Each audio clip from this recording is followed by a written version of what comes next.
Hello everyone. Hello. Sorry for being a little bit late. I went to the kitchen because I saw my glass was empty for some water and I ended up knocking the glass over. I had to clean that up, but I'm back now. I'm sorry, I'm very accident prone. And I said I would gather my brain cells yesterday, didn't I? I would gather my brain cells and come back and be able to figure things out. But yeah, that doesn't look like it's happening. Looks like I left my brain cells elsewhere. Still, we carry on. No worries. Let's go. This is the Great Ace Attorney Chronicles, part 29. We're deep in it, boys. We're fucking deep in it. Alright, yeah, let's go. Save data. I did save yesterday, didn't I? Yeah, I'm like 100% sure I'm pretty sure I saved. Yeah, I saved. No worries. 24th of October, 11:53 a.m. The Old Bailey, Defendant's Antechamber. Ah, the Knight Errant himself. Oh, have you been watching from the gallery, Mr. Shrooms? Can you unlock this? Can we just give that to him? Oh no, he can't present right now. Damn it. I've been on the edge of my seat the entire time. Courtroom trials are fascinating affairs. As a spectator, at least. Glad someone's having fun. Oh yeah, exactly. I'm glad you've been enjoying yourself. I have to ask. What on earth is going on? It makes no sense. What's this professor business all about? Well, you see, Professor, we're not talking about you. We're talking about a serial killer from about 10 years ago. Doesn't look like any professor I've ever met before. Who even is he? Ah, of course. You were in Germany already 10 years ago. Yes, the professor. When I discovered he was the one who had been abducted, a sense of foreboding stirred within me. But who knew the monster would come knocking at your door? My heartfelt sympathies. Yeah, you sound very sympathetic, asshole. As it turns out, Lord Van Dykes is even more intimately tied to this case than any of us realized, isn't he? Yes, how true. His great friend from university in the dark. And now, a waxwork of the killer who took his esteemed brother's life makes an appearance too. I imagine even the shrewd Mr. Reaper failed to foresee that kick in the teeth. Yeah, that's true. It kind of makes me feel bad for Barak. Poor guy. An extraordinary move on your part, my dear fellow, to throw that in front of the man. It's not personal. It's not personal. You make it sound deliberate. I can't help feeling that this professor case is really very puzzling. Oh yes? In what particular manner?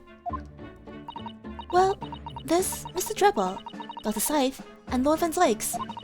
It seems that everybody in this trial has a link to the case somehow. Yeah. Yes. In fact, I alone am not a member of the set. Although that leaves me as an empty set, all alone with no intersection to any other. Who? Excuse me? Hello there. Dr. Scythe! Oh, is this her theme? Oh, it's lovely. Dr. Courtney Scythe. Is it Ne or Nee? Nee Stevens. Maiden name Stevens. Good day to you. Hello, Sholmes. It was very shrewd of you. What in particular, pray? You requested that 10-year-old autopsy report from Gregson, didn't you? Why would you assume such a thing? Because Gregson told me. Ha! Rat it out.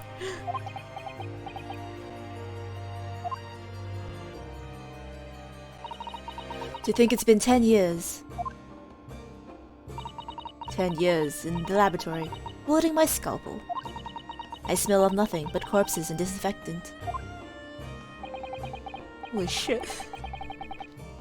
This one's so hardcore. A policeman on the jury had a lot to say about you, as it happens, Dr. Scythe. And I've accused you of being complicit in what happened. So... nothing personal. Hope you're not mad at me. Please don't be mad at me. I was hoping that you'd take the stand and tell the truth about what really happened. That certainly won't be possible. Wait, what? Lord Van Zykes won't be summoning me as a witness. Wait. Why not? Lord Strongheart. Fucking Strongheart. I'm gonna... Strongheart again!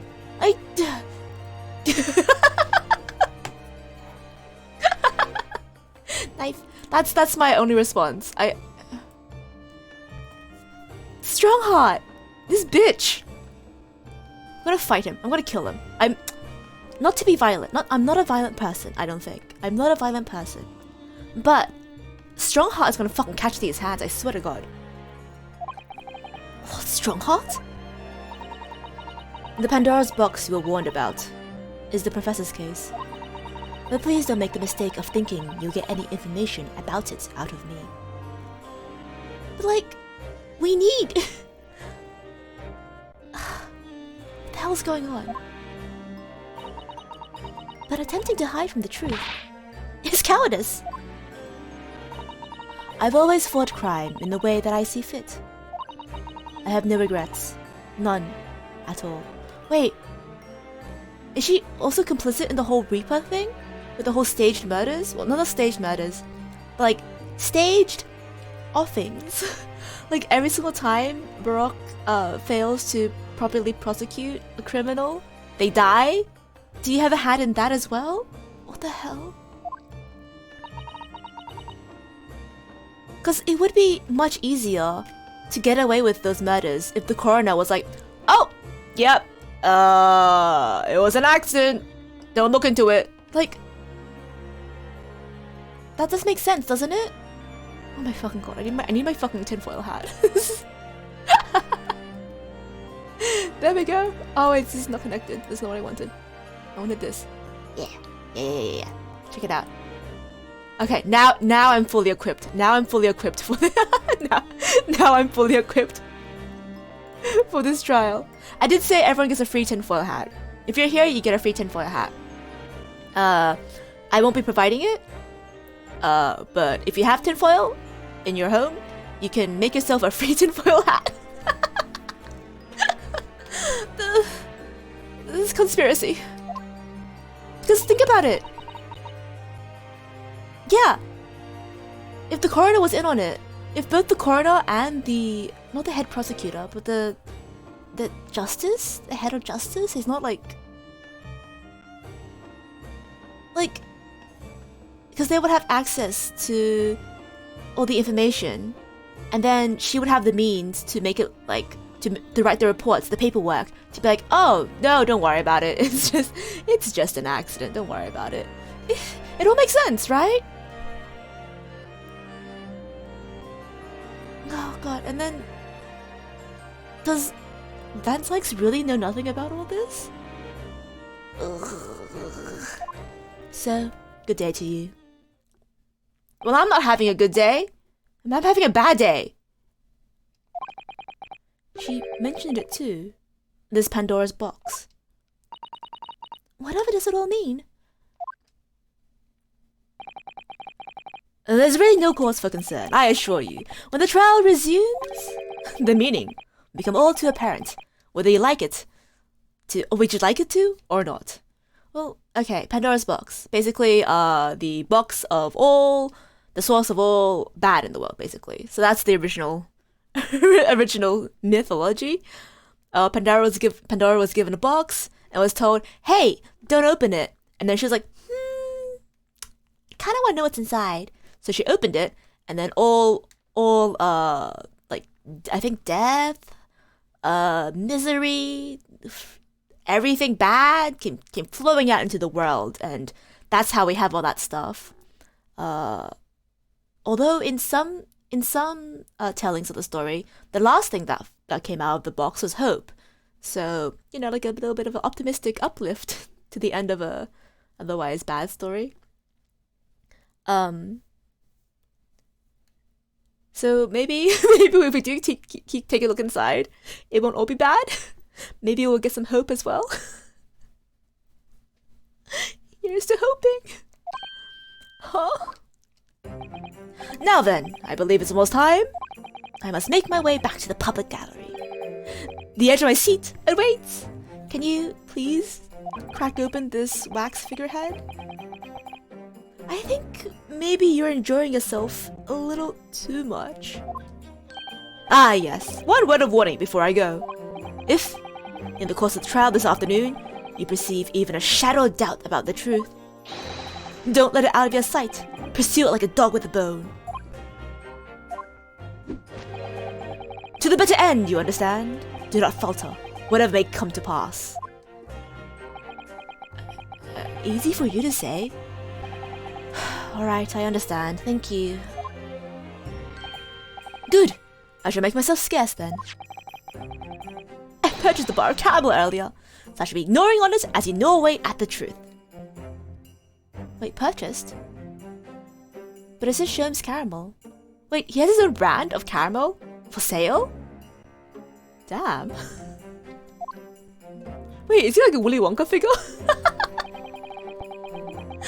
What did that warning from Mr. Sherms really mean, I wonder? Well, we'll find out, I guess. Especially the bit about whatever may come to pass. Ah, we're freezing already. A bad omen, one might say. Alright, fade to black. It's time for the final chapter then. I'm determined to find the truth. No matter what. Gods.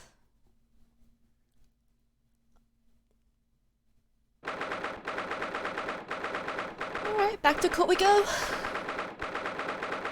12:40, the Old Bailey courtroom. Wow, the entire waxwork display is there. Holy crap. In the name of Her Majesty the Queen, I hereby reconvene the proceedings of this court. Counsels for the defense and prosecution, are you ready and able to continue? The prosecution is ready, my lord. Yes, my lord. The defense is also ready. As the court is aware, the case is under scrutiny. The case under our scrutiny began with a damaging incident at the Great Exhibition. Yet we now find ourselves embroiled in the details of the convicted felon who was sent to the gallows a decade ago. This trial has suddenly defied all expectations. It seems to be the fate of all trials in which this Nipponese is involved, my lord. Look, it's not my fault! It's not my fault I keep getting invited into weird, wacky cases, alright? I too would like a straightforward case. So then, let us begin our exploration of the defense's assertion that the waxwork was cardinally involved in this matter. Well, Van Zykes? My lord? Are we still awaiting the arrival of Madame Taspels? Not at all. She's in the antechamber as we speak, and ready to be summoned. Second lady. Well, bring in the witness. At once, my lord. Bailiff, show Madame Taspels to the stand. I love how he tells Van Zykes to bring him in, and he turns around and tells someone else to bring her in. I wonder if that someone else turns around and asks another person to tell her to come on in. Oh, things are about to become a lot more intense. If Dropper is responsible, as I'm sure he is, it means he must have had an accomplice in Dr. Scythe. And what connects the pair of them? Is the waxwork? Yeah, the model of the professor. That's the key to the link between these otherwise unrelated individuals. It's a tenuous link, admittedly, but at present, it's all we got to go on. What? Oh, it's Holmes. State your name and occupation for the court, please. My name is Esmeralda Dispels. I am a waxwork artisan, and the proprietress of Madame Dispels' Museum of Waxwork. You will have to pardon me for working as I testify. My new exhibit must open very soon. Oh, so he finally gets a statue, does he? Now there are 2 of them in this world. Oh my! What an expression she's carving onto that face! Kazuma!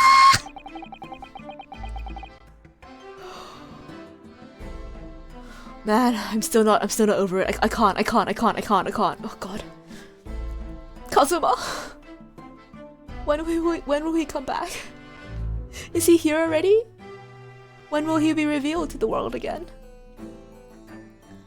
A number of days ago, a particular waxwork model was stolen from your museum. Can you confirm this? Oui, that is true. At first, We believed it had been kidnapped. a waxwork model? Kidnapped? Yes, my lord. It was demanded for ransom money left behind by the culprit. However, according to what I have just been told outside the courtroom, that was not the true reason. I understand it was utilized as a substitute for the body of a murder victim? At present, it is no more than conjecture proposed by the defense. This is the victim of the case in question, Mr. Odie Asman. But of course, I know him well. He is a part of my odious personages exhibit. Odious personages? Sorry, personages. I detest to say what is evident, but Mr. Asman does not resemble the professor at all. Wait, so they had a waxwork of Mr. Asman already in the museum, and they still took the professor? What's going on? Yes, but perhaps the faces are very similar. Are you suggesting that we should see it now? The masked visage of the professor? Yes! Yes, please! I have here the key, but it is strictly forbidden to open the lock. Wait, why? It's 10 years old! Come on! No harm! Open it! This is absurd! Pardon?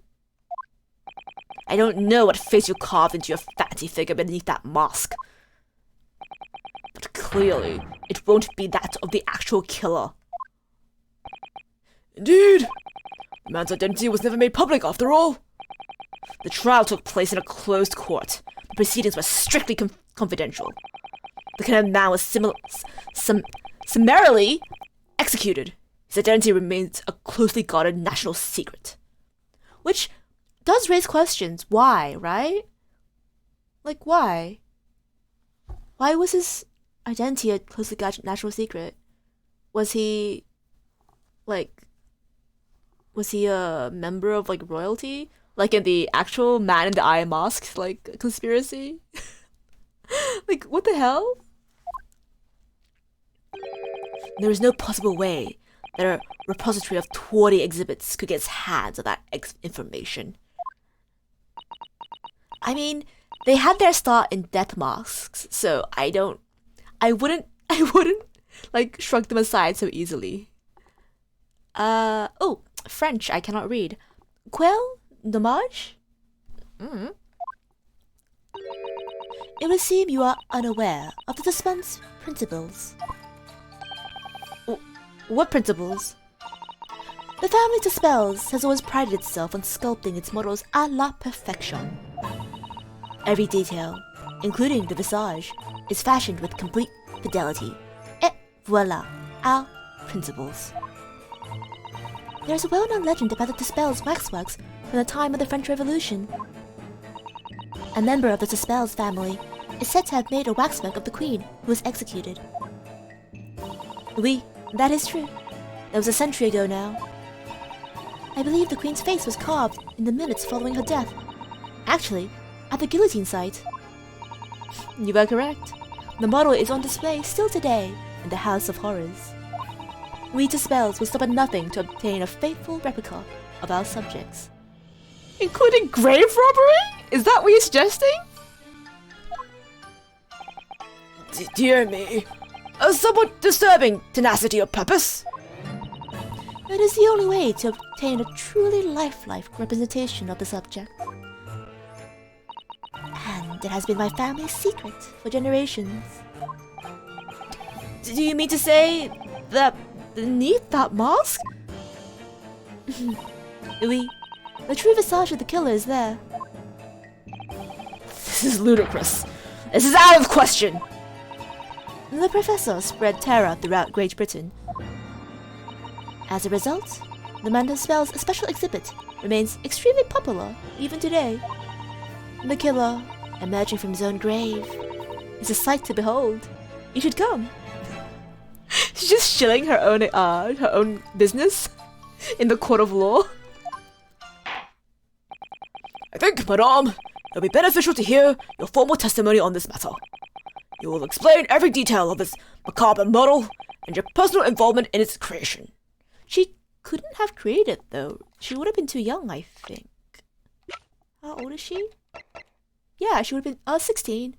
I guess she could have get started in the family business early. With pleasure.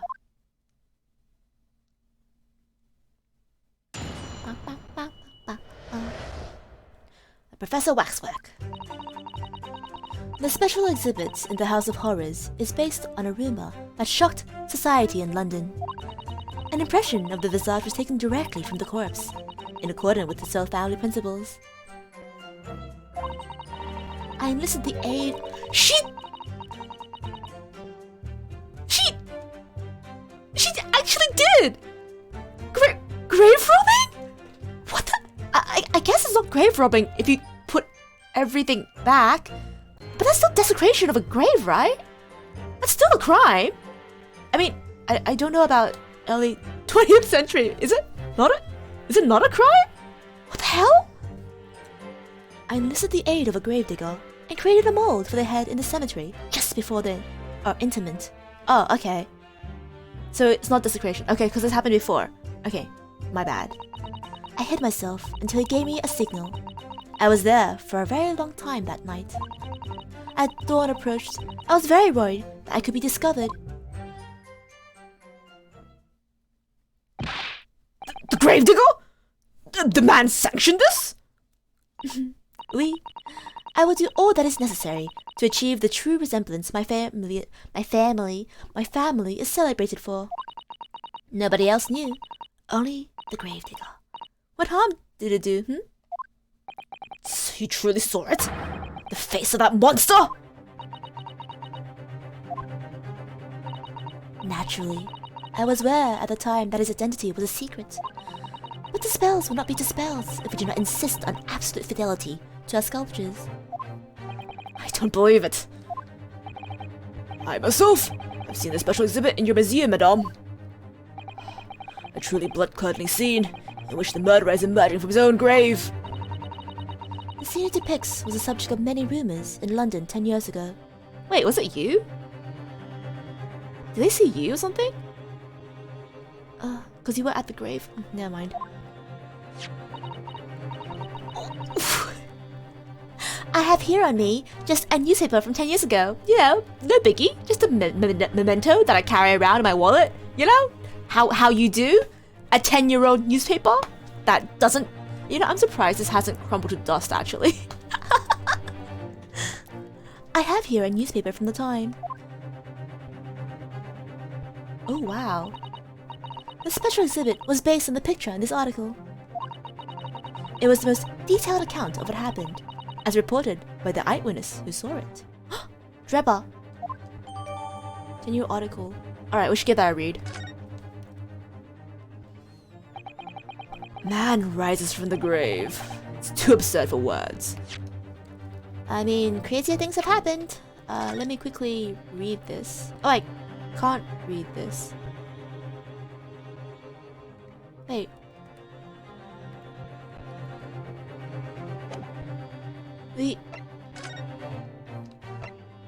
Yeah! It's the same signature! Aspen drew it. Aspen drew this photo? I guess that's another link. Another link? Between the parties to this case. What the hell? Wait.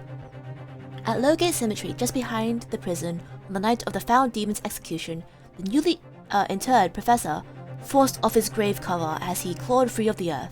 The young man who witnessed the scene was on the verge of raising a shriek when in the next second a gunshot rang out suddenly from behind. The bullet pierced the resurrected man's chest, his breath then stilled once more. The youth then finally released the scream he had been holding and ran for his life. What the fuck? That's new information. The university student who experienced this shocking event is Mr. Enoch Drebber, a disciple of science at the University of London and a resident of its student dorms. Wait, so a body emerged from the grave and then was shot again? What the hell? Actually, what are the other things? Mad Sheep Rampage. Charles Darwin to receive Copley Medal. Ah yes, Charles Darwin. The Great Stink. Oh yeah, they're talking about how the Thames was stinky. And was the Bile Mosque to blame for the Great Blaze?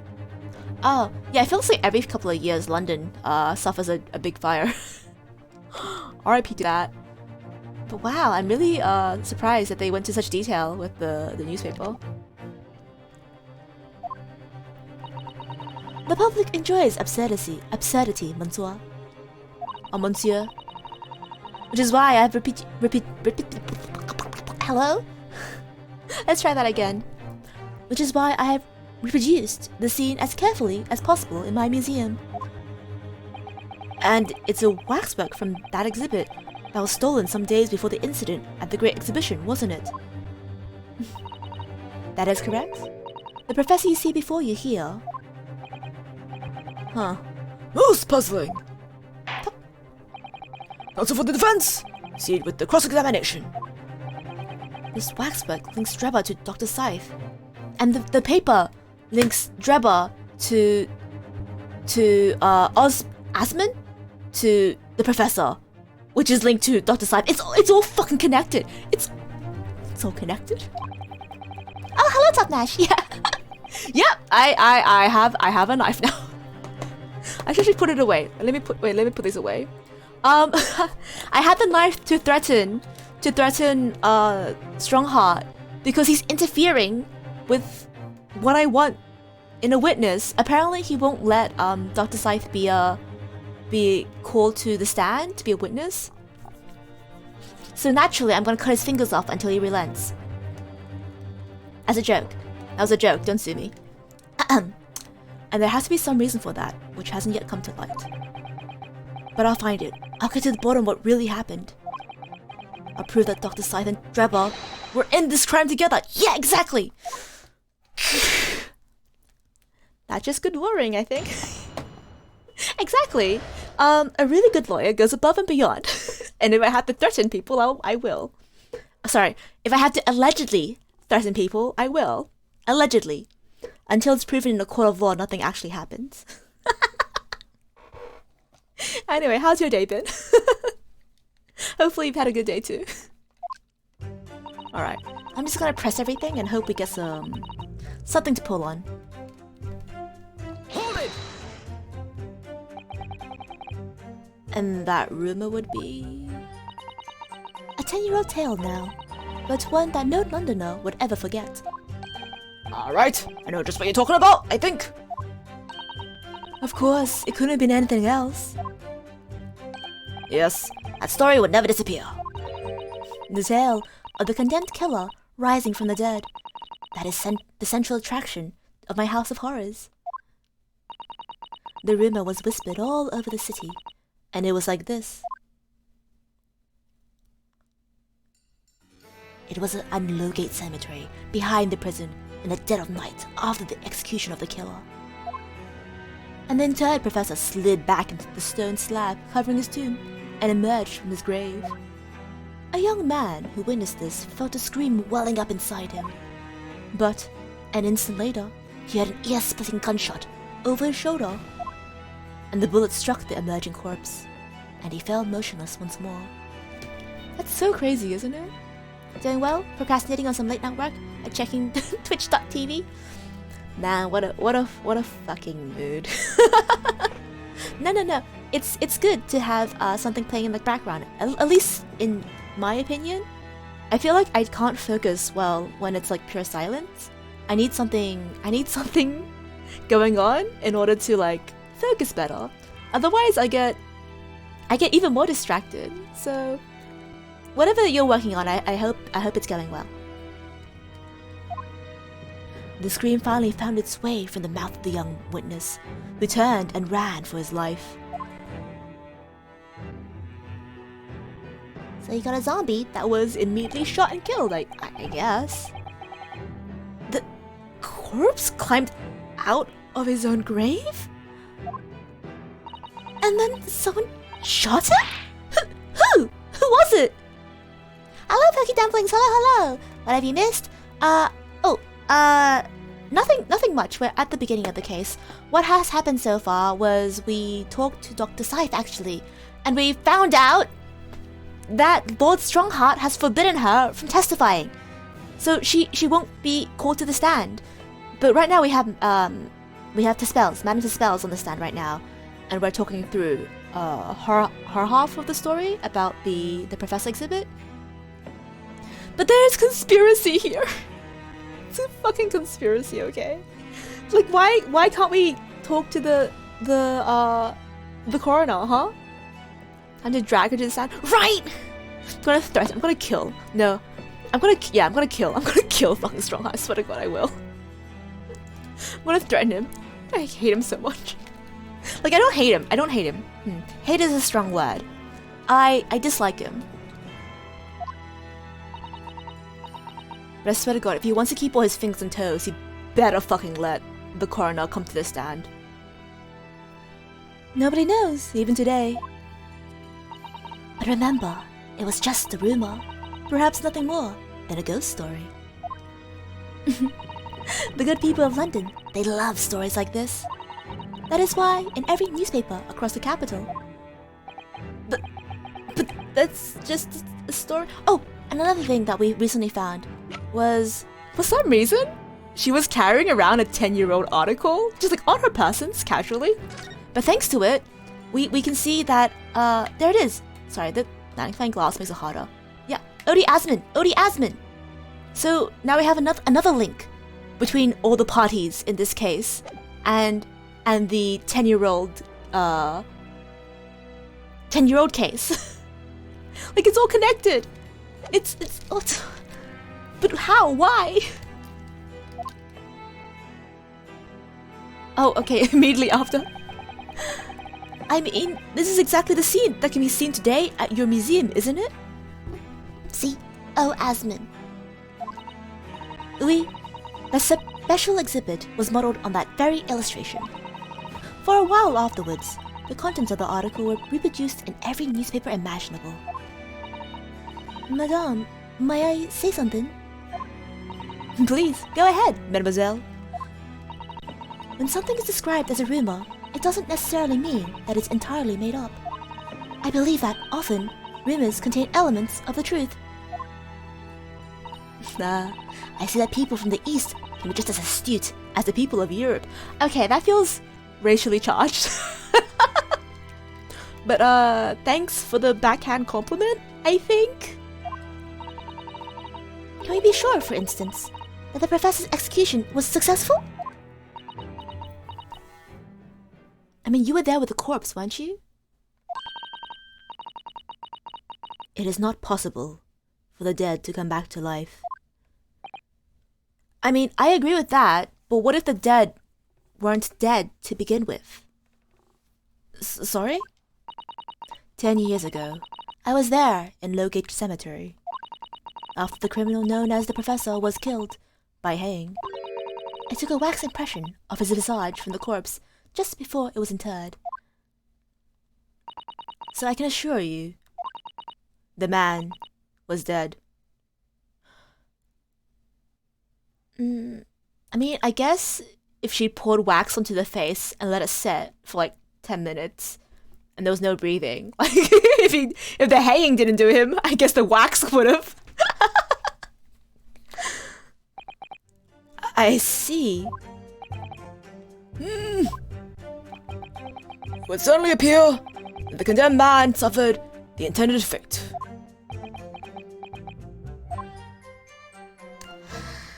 An impression of the visage was taken directly from the corpse, in accordance with the Sabel family principles. So did you pour it? Casually accuses Madame Spells of murder. You know, knowing Ace Attorney, it might just take that turn. Oh, you mean me? Me accusing? No. I wasn't accusing her of murder. I was accusing her of doing a good job finishing the hard work that the prison guards failed to do by hanging. I mean, I'm assuming. Oh gosh. But I feel like she did commit a crime in that, like, not grave robbing, not grave desecration, but something. I don't think she was legally allowed to be there. Is that true of every waxwork in your museum then? It is. Assuming the subject is dead, of course. Live subjects have to cooperate in a similar way. I have letters from imprisoned criminals all the time, you know. Wait, people write to her? Being like, hey, I'm about to get killed soon. Can you take a model of my face so I can be immortalized in your creepy exhibit? What the fuck? What sort of letters? When my time comes, please make a waxwork of me. Oh my fucking god. Comme ça? Oh. No! My museum is famous, monsieur. It is to be made into a waxwork is an honor, and for some criminals, a symbol of status even. Because nothing says hardened criminal better than wax. People will do weird things not to be forgotten, I guess. I guess it is a badge of honor to be like, yeah, I was a good enough criminal to make it to a horror exhibit. Like, what kind of sick twisted? Oh, I guess the same kind of sick twisted people that would be on death row for murder. Those people would be the same people that are like, yeah, killing is great. Let's get an award for it. Did I break a world record? I think I deserve my own wax sculpture for murder. God. And it is thanks to one killer in particular that my museum has gained such popularity in London. I refer to the star of the special exhibit, of course. The professor. Whose form he claimed to have captured by taking an impression from the actual corpse.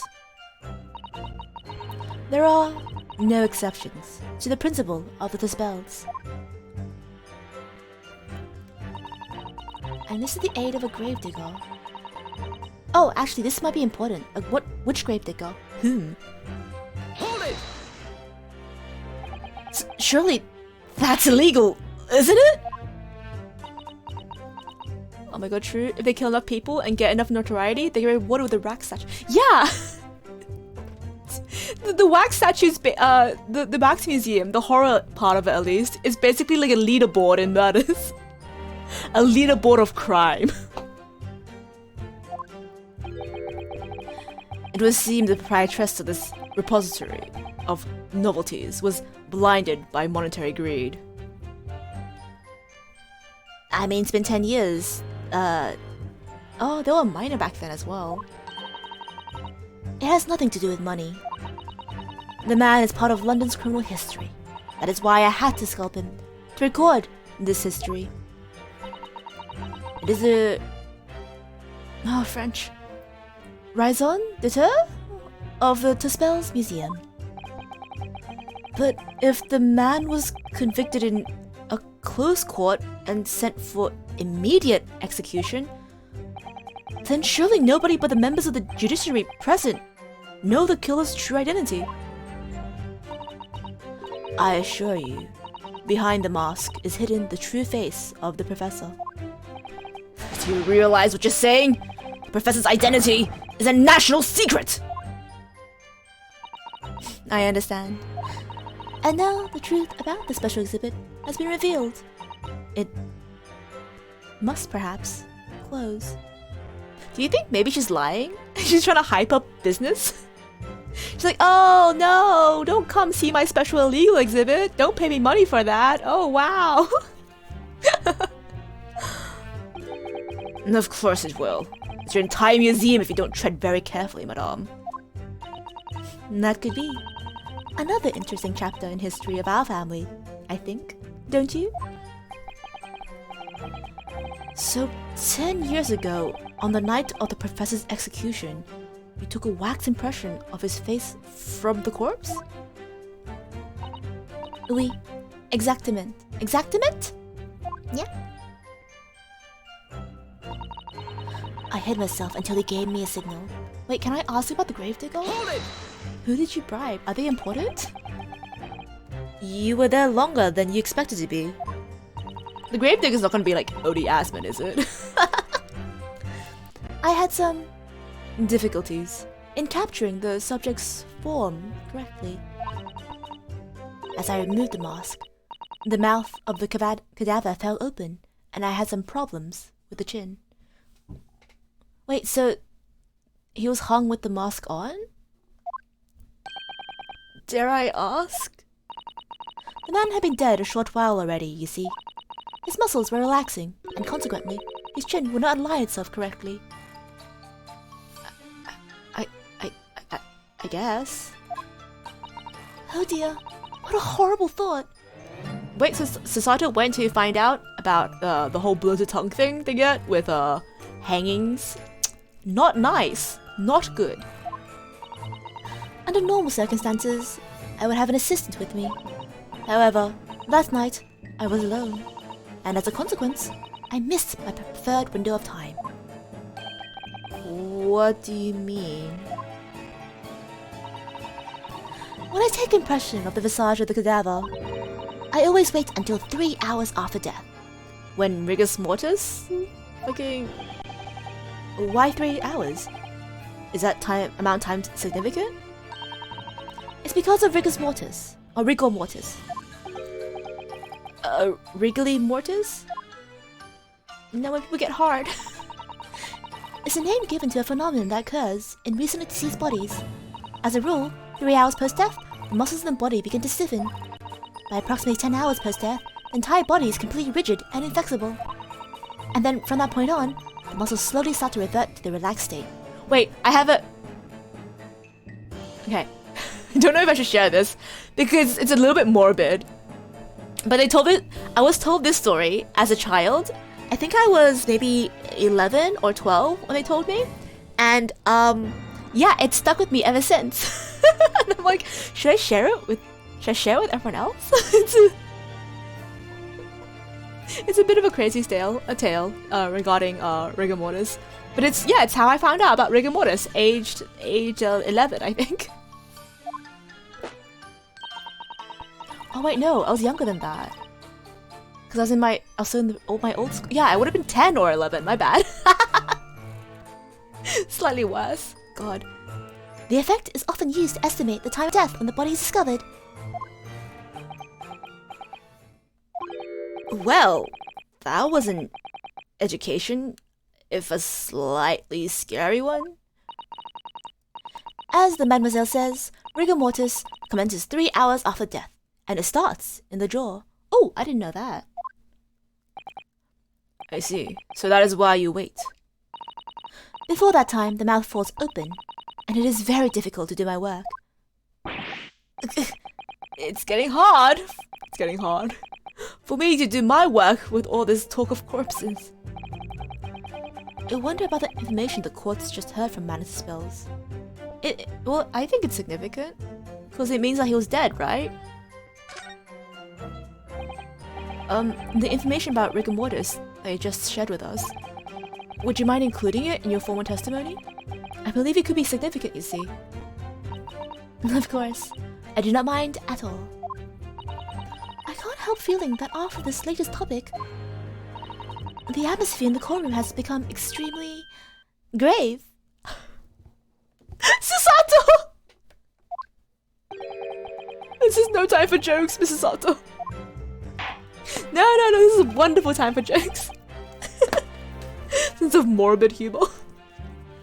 Madame, kindly amend your testimony as discussed. Susato's been infected with the puns? Yeah, she's making fucking dad jokes, basically. That's the level of pun that she just made. Bien sûr? Bien sûr? Good something? It took me a very long time, because it was before the onset of rigor mortis. Could it be because he's still dead then? Wait, let's press this. I mean, I'm not dead yet? Rigor mortis being the phenomenon you described whereby the corpse becomes stiff after death? I think you said that it starts at the jaw about 3 hours post-death. Is that right? Oui. C'est ça? C'est ça? Huh? I'm sorry, French people. I'm so sorry, anyone who can speak French. Of course, the exaggeration depends a little on the season. I didn't realize a waxwork artisan would be so versed in the subject. No. That is only elementary knowledge in the field of legal medicine. Well, I had no idea about it. But maybe I won't admit my ignorance about forensic science. I could ask my father to give you a very simple primer if you like. It's alright. I think corpses should be your domain. I'm not good with them. Oh dear. I'll do my very best. I mean, a dead body is just a dead body. It's not gonna, like, come back alive and haunt you. Because zombies aren't real. Oh, although I do hear that with the onset of pacemakers, that sometimes bodies with pacemakers still in them, because of the electrical signal, sometimes they just like whoops, they just sit up. They just sit up on the table in like mortuaries and stuff, and it can be very dangerous because of the because the electricity is still running through them, right? You can get like shocked if you touch it. But imagine being alone at night, and then like the recently deceased just whoop sits up bolt upright. I would fucking shit myself, dude. As dawn approached, I was very worried I could be discovered. Hold it! So you're there for longer than you thought you would be? You say dawn was approaching. Was that... what was the time of day then? Approximately. Well, I could not say. But when I left the cemetery with my utensils and wax, the morning light was becoming visible. The execution took place on the 17th June, which had the earliest sunrise that year. Oh, and the solstice, I guess? Dude, first light would have been around 4:40 in the morning. That really is early. The fact is, I had very little time, so I finished my work in a half hour. It was necessary to complete the impression and bury the body before daybreak, of course. If someone had discovered me there, it would have been a catastrophe, so I had to hurry. Is it me? Or does Mr. Holmes seem to be taking shape more quickly now too? You certainly appear to go to extraordinary lengths for your work, madame. I wonder... It's significant! Rule of thumb, everything is significant! Madame, those details about how long it took you to complete the sculpture and the early sunrise, could you include them in your testimony? I believe they may be significant. Of course, if you would like me to. You're quite right, Miss Naruhodo. It is intriguing. A sunrise at 4 in the morning? It would be absolutely unimaginable at home, wouldn't it? Not quite what I meant by significant. Kindly admit your former testimony then, madame. Okay, so what I'm thinking is, he saw it in the middle of the night, right? Wait, let me read this again. A young man witnessed a scene. Well, it says on the night. So he must have seen the spells, I guess, because she was there until dawn almost. But let's get the statement and then press it again and see what we can get. I hurried to finish my work in the half hour before sunrise. Then I left as soon as the corpse was interred. Hold it! Did you have a reason to believe you might be discovered once the sun came up or something? Oh, so the body wasn't even buried. So in order for it to claw itself out, then it would have been morning already? I feel like something to do with the time here is important. Let's keep going. I had paid the grave digger money to keep my little secret, of course. But with the morning light, I knew that it was a warden from the prison would commence his patrol of the area. Couldn't you just have paid off the warden too then? I had already paid the grave digger, as I said. You cannot buy the silence of everyone, or the secret is no longer a secret, huh? The sunrise was at 4:40 a.m. that day, which means it would have been around 4 when you began your sculpting work. Oui, that must be correct. That would be when the gravediggers gave me the signal to come out of hiding. So, that's all I have to go on. What you feeling, Mr. Naruhodo? For some reason, Dr. Scythe went along with Dreba's plan. Now, if that's really true, then the professor is the only other thing we know that links the pair of them. So I feel sure that waxwork must be a clue to this mystery somehow. In that case, we must use this cross-examination to uncover exactly what it means. Otherwise, the jurors are sure to revert their leanings and our trial will be over. I agree. But interestingly, uncovering what the professor has to do with all this means more to Lord Van Zykes than anyone. That's the impression I'm getting anyway. Yes, as do I. Poor Lord Van Zykes. He must feel like as if the past is coming to haunt him, right? After all, he has a profound connection to Professor as well. Okay. Special exhibit, Pression, taking this directly, aid. It took me a very long time, because before the onset of rigor mortis.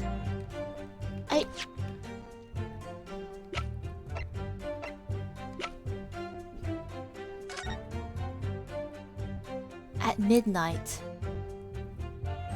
At midnight, 3 hours past would be 3 a.m.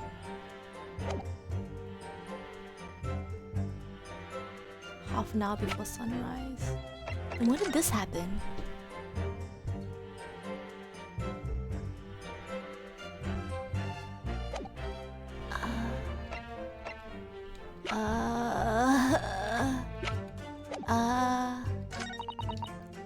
Because before the onset of rigor mortis.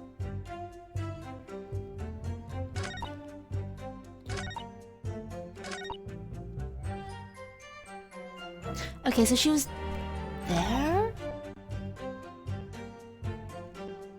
It was post midnight already. 3 hours. So half an hour. Yeah, that makes sense. But then, can I present this? Because then wouldn't this happen? Right? I guess I'll give it a go. I've got 1, 2, 3. I got 5 tries. Let's go! Nope! Immediately wrong!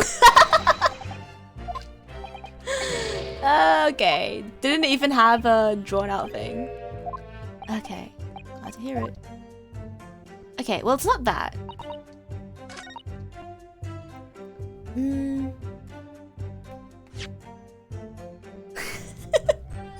Just poking fun at me. Absolutely correct. Immediately wrong. The thing is, I know it has to be one of these 2 pieces of evidence that I need to. Onset rigor mortis. Death by hanging confirmed at midnight.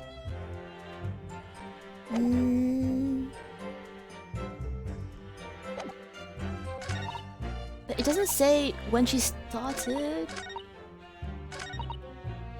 Half an hour before sunrise. So with Rick and Morty, there's still been like an hour or so.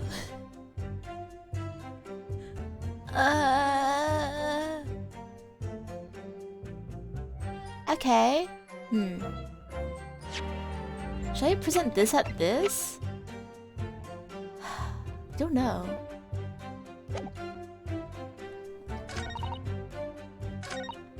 Long time because we don't onset Rick and Mortis, which we know takes place three hours after death, which meant that it would have started at around 3.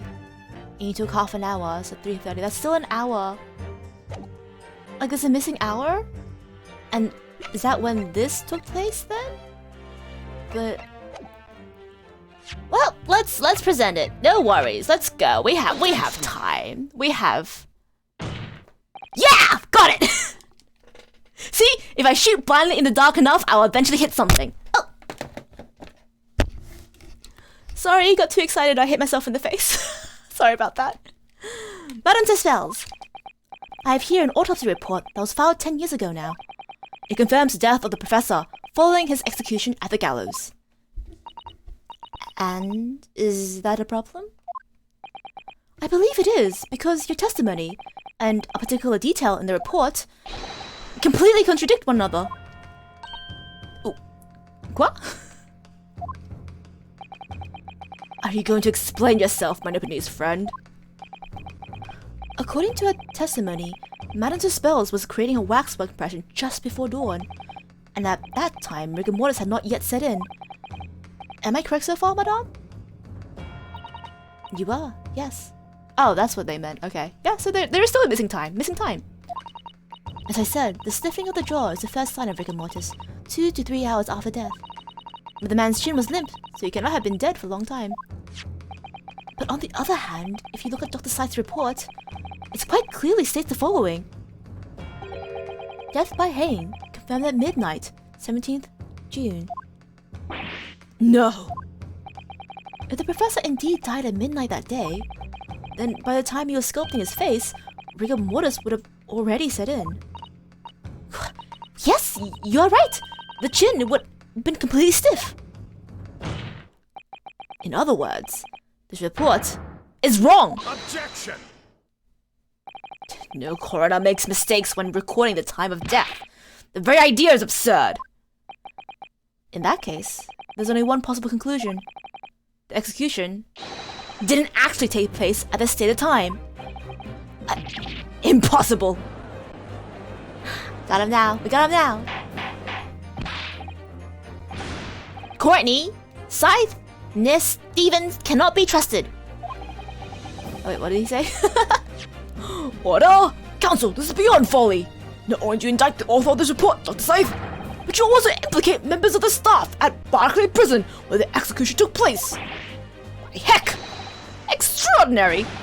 Not in my day! My learned friend appears to have overlooked one very crucial fact. What fact? The professor died that night. Without question! He did! Of course he did! I moved the man's limp jaw with my own hands. There was no... Yes, the professor died that night. But what if he didn't die at the gallows? Didn't die at... Are you insane? What exactly are you suggesting happened in that case? It's almost impossible to believe, but it would explain the link. It would explain the rumor. It would explain the funny drawing between Dr. Scythe, the professor, and the one other person of interest. I have evidence that will explain exactly what I'm suggesting happened that night.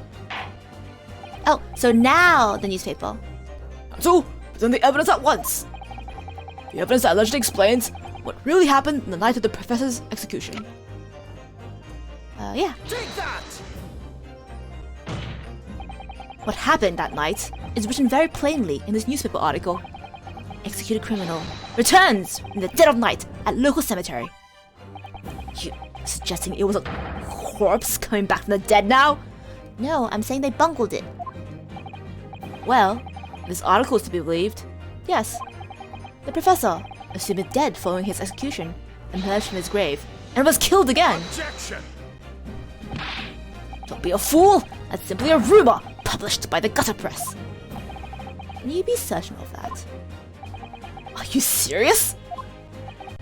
The point is, as the article says, there was a witness to what happened. My word! Yes, indeed! Must we?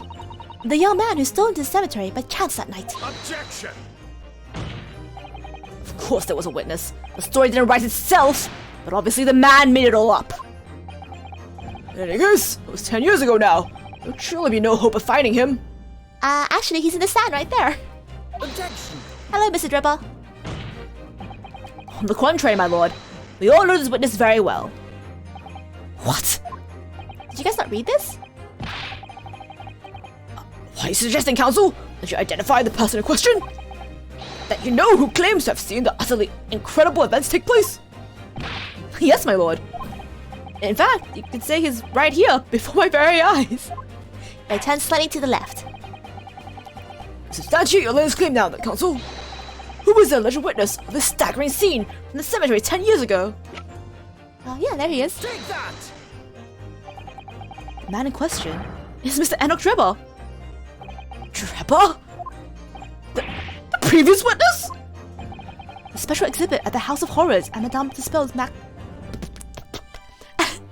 The special exhibit at the House of Horrors at Madame Tussauds Museum of Waxwork recreates that decade-old scene in great detail.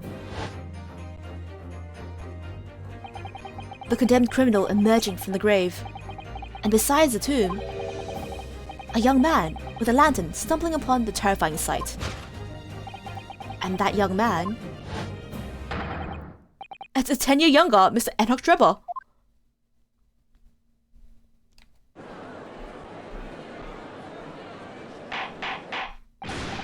What? Surely not, counsel. It's written in the paper. You guys want to read it? I can give it to you. Drebber was there in Lowgate Cemetery. What is all this talk about, Mr. Drebber? Is the name significant? Of course. Madame Tussauds doesn't know, does she? Yes, it's extremely significant, madame. To your situation as well, in fact. What situation? The theft of the professor's waxwork from your museum some days ago was perpetrated by the very same man. None! But that would mean... Madame Tussauds. It would appear you know the name, Enoch Drebber. Are you guys friends? Oui. Yes, I know it. But from long ago in this past. What? Oh, I guess he had a model for the waxwork, right? Oh my! Good gracious! Explain yourself. Tell us everything you know. Yes. Yes, of course.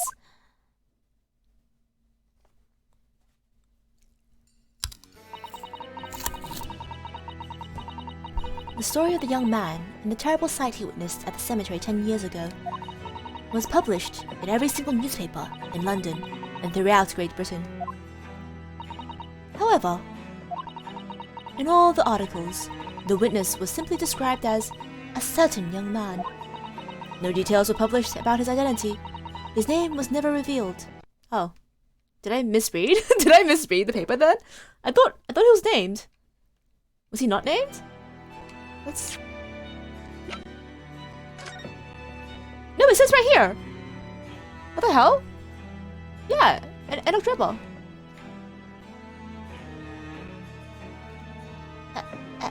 Enoch Drebber. See there? There it says his fucking name.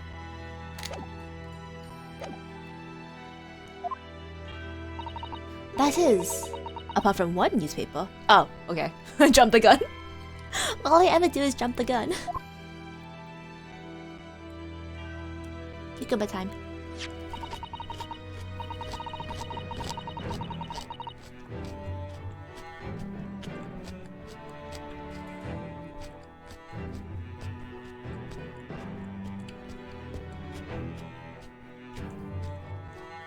Sorry, I'm taking a cucumber break. The Daily Circus is a paper from which comes the article I've already shown the court. You're saying his full name was only publicized in that article? So now they read it. Goodness me! Yes, here it is! The university student who experienced this shocking event is Mr. Enoch Drebber, a disciple of science at the University of London and a resident of its student dorms. Unbelievable. Wait, didn't you read it? When I read the article, I went to meet the man who discovered the condemned criminal coming back to life in the cemetery in the dead of night. Would make a perfect exhibit for my house of horrors, whether it was the truth or not.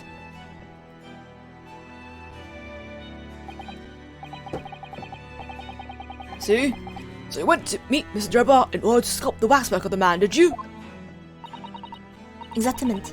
He was studying science at the University of London those days. He was just a poor student. I paid him £5 to model for the waxwork.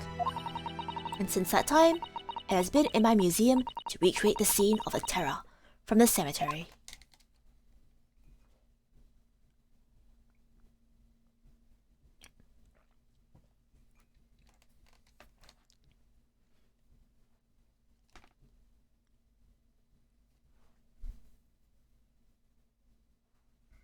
Why is there such a long...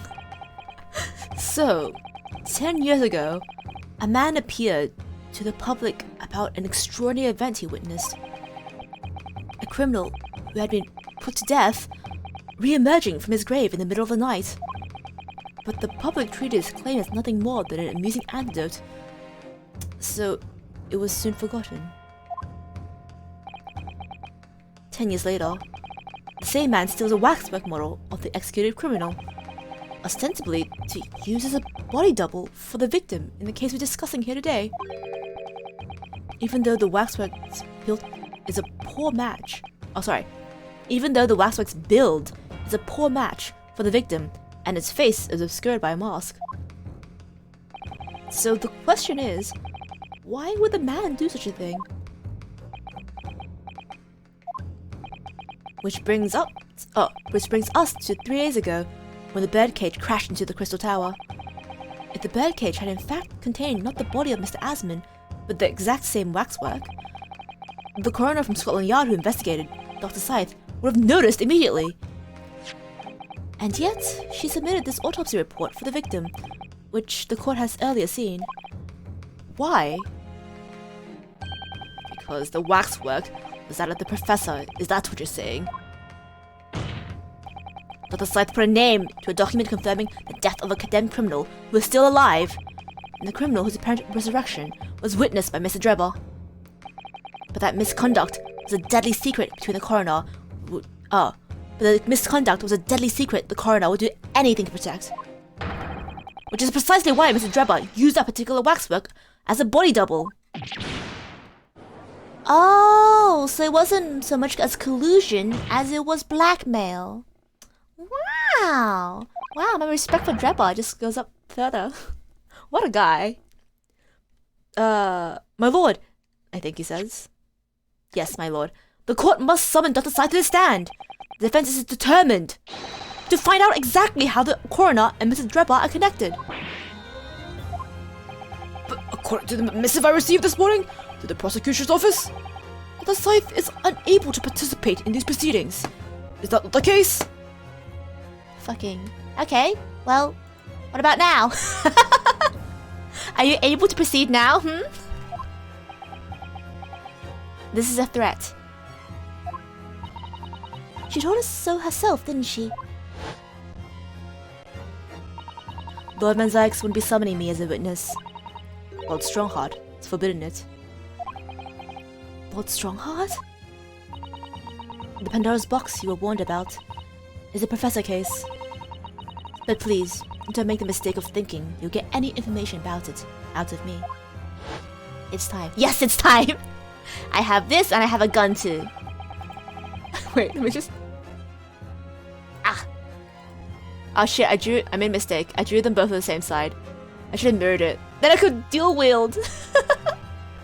As it stands, it's only single-willed. No! Wait, I'll flip it. I don't know how to flip it. How do I flip this? Can I flip this? I wanna... Where did it go? Where'd my knife go?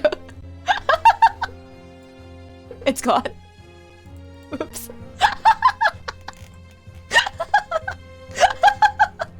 I have no idea where it went. Where did it go? Who knows? Wait, can I,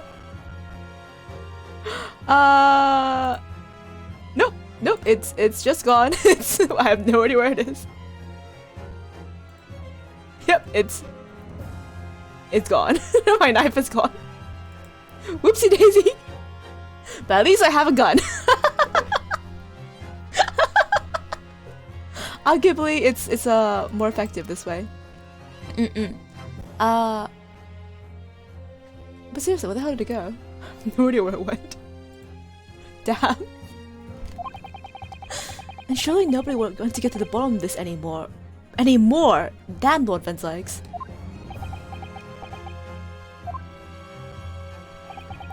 The prosecution calls for the instructions in that missive to be scrapped. Yeah. Good lad. But Lord Van Zykes, the missive was issued from the Lord Chief Justice's office. Objection! The assigned prosecutor has the final say on policy in any particular trial.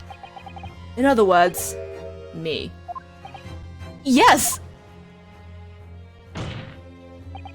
Let Enoch Drebber and Dr. Scythe both take the stand together. Okay, I can work on the way.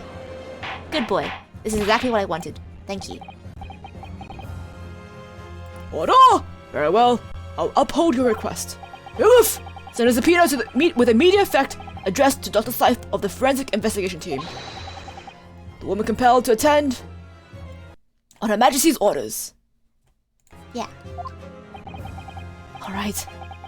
Enoch Drebber and Dr. Scythe, if they weren't colluding with one another, this crime would have never been committed.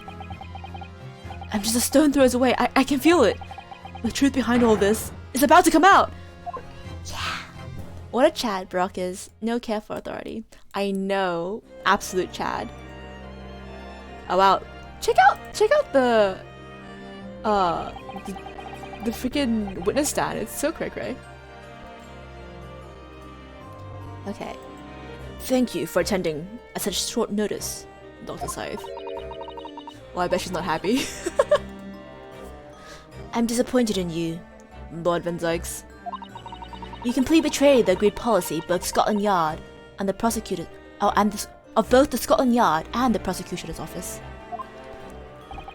Betrayal is not in my nature, so long as the truth isn't compromised.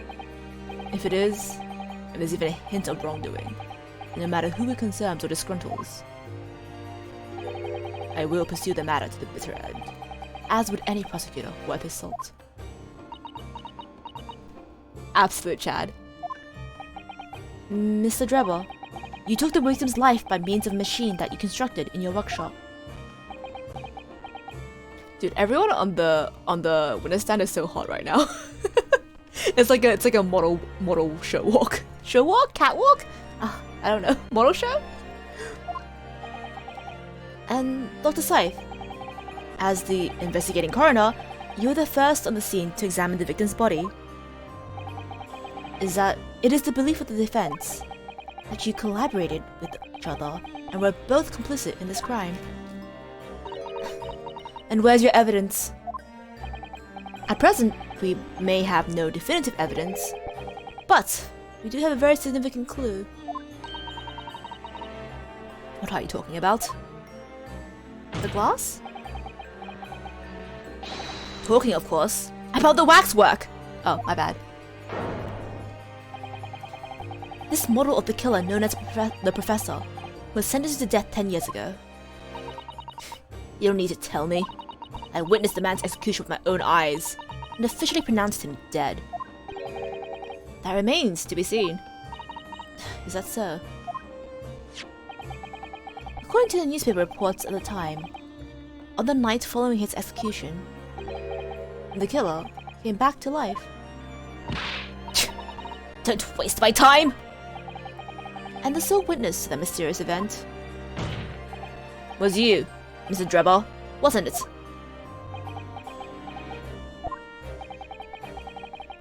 If what you saw in the graveyard that night 10 years ago wasn't some chilling fiction, but reality, it would make you privy to a great secret of Dr. Sights. A secret so profound, it could compel the coroner to agree to collaborate in your evil scheme, in fact. Wait. Now I'm thinking of why would she collaborate? Because you know how she has a daughter whose face is covered? Is it because her daughter looks like a known criminal? Oh, I guess it's an unknown criminal. But like, if that fear of the guy being unmasked and like her child being endangered in that way, like she would go along with it? I don't know.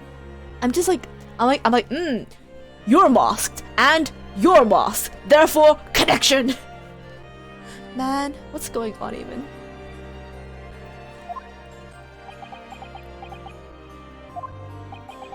Mr. Drebber, tell the court, tell everyone the truth about what you saw that night in Lowgate Cemetery. Bro, it's 10 years ago.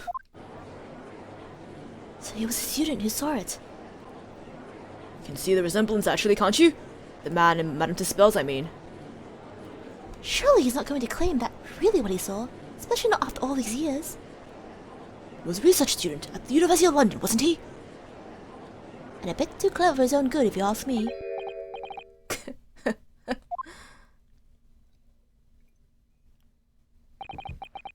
What an interesting twist. Where another time, not one person would take me seriously. Yet now here we are, 10 years later, and suddenly my story matters, and in a court of law, too.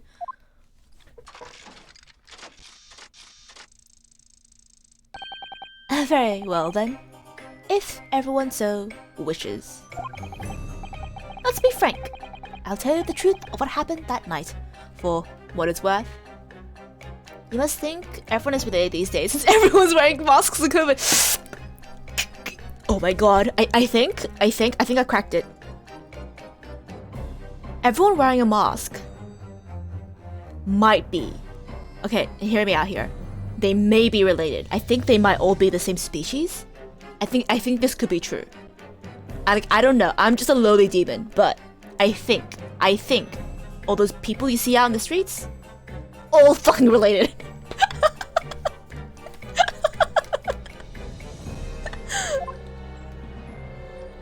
Oh my god, that look she gave him. Holy shit, that cold look. Oh, although I did hear a fun fact that apparently no one in the world is more than 56 cousins, I think? 56 cousins? And the reason why I know this fact is because I read it in a story. Okay, because I read it in a story about some first cousins who got married, and the doctor told them this fact to make them feel better. Oh, you're first cousins and you got married? Don't worry about it. No one in the world is more than 56 cousins. Oh, I've convinced you? Yeah, I know. I'm just so big-brained. What can I say? So, Mr. Drebber, testimony, please! About the events of that night 10 years ago! I don't know if that helps at all, right? Like, if I found out that I married my first cousin, oh, actually, I don't even know if this was accidentally. I can only assume it's accidentally. But I guess there's always, sweet home Alabama. In some cases. Yeah, like 56 is a much larger number than 1. Oh gosh. You will tell the court exactly what you stumbled across in Lowgate Cemetery. Yes, of course. As you wish. I love him and his little sounds. 10 years earlier. The reason I was in Lowgate Cemetery at all 10 years ago was for a spot of moonlighting, shall we say. Yes, the illustration in that newspaper article was based on what I witnessed that night. But thinking back now, I realize I never actually saw the professor. Soon afterwards, I was visited by a young woman who sculpted a model of me from wax. I gave up on my dreams of becoming a scientist, and it was all because of that newspaper article. Oh, that sucks. Oh no, I feel really bad for him. Wait a minute! You're claiming you didn't actually see the professor now? Of course. You'd have to screw loose if you believed a corpse would come back from the dead. But... So, you're saying this article is... not worth the paper it's printed on? I think that would describe it perfectly. Yes. I love him.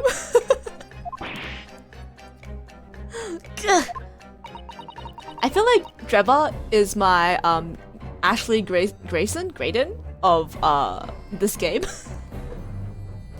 Like an absolute criminal, but I'm like I love you. I wish you the best in life. I hope you don't go to jail. If the details in the article aren't true, it nullifies your argument for why Mr. Trevor and Dr. Scythe would have been working together. So he's discrediting himself to cripple my argument? Wow, I love him. Oh, my witness! You claim to have been in the cemetery on some auxiliary business? Can you elaborate?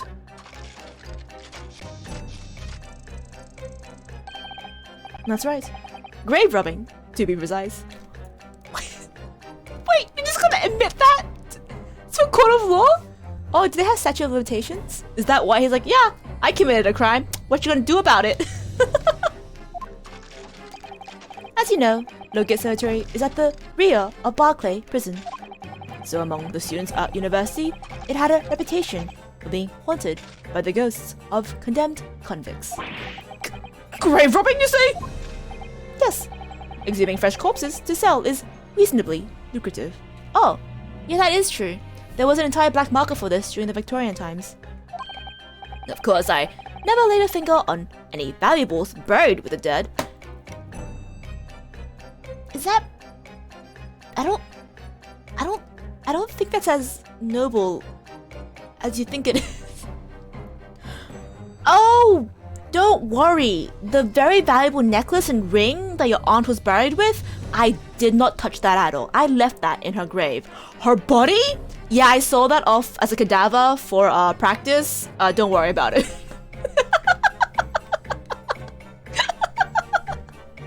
I don't know if that's better, honey. Oh, sweetheart. So you were one of the so-called resurrectionists?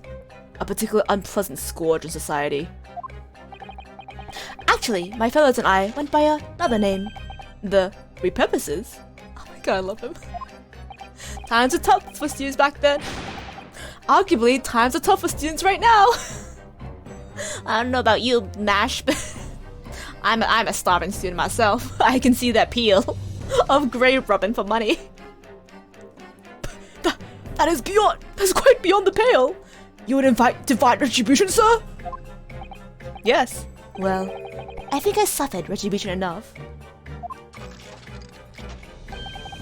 The Daily Circus eventually unearthed my name and put it in print.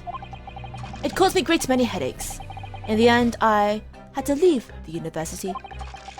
It was the only paper with the bad grace to identify me ambiguously, I might add. I see. Out of interest, who drew the illustration for this article? Osman! It's fucking Osman!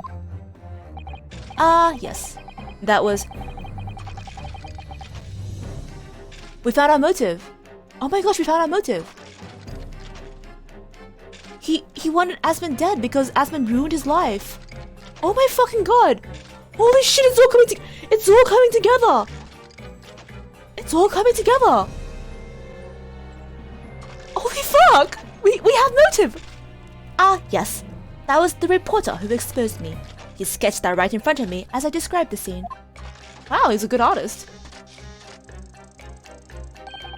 Obviously, as time ticked on, I bitterly regretted what I'd done, claiming to have seen something I never truly saw. Foolish. Very foolish. Well, counsel for the defense, you may proceed to the cross-examination now. At once, my lord.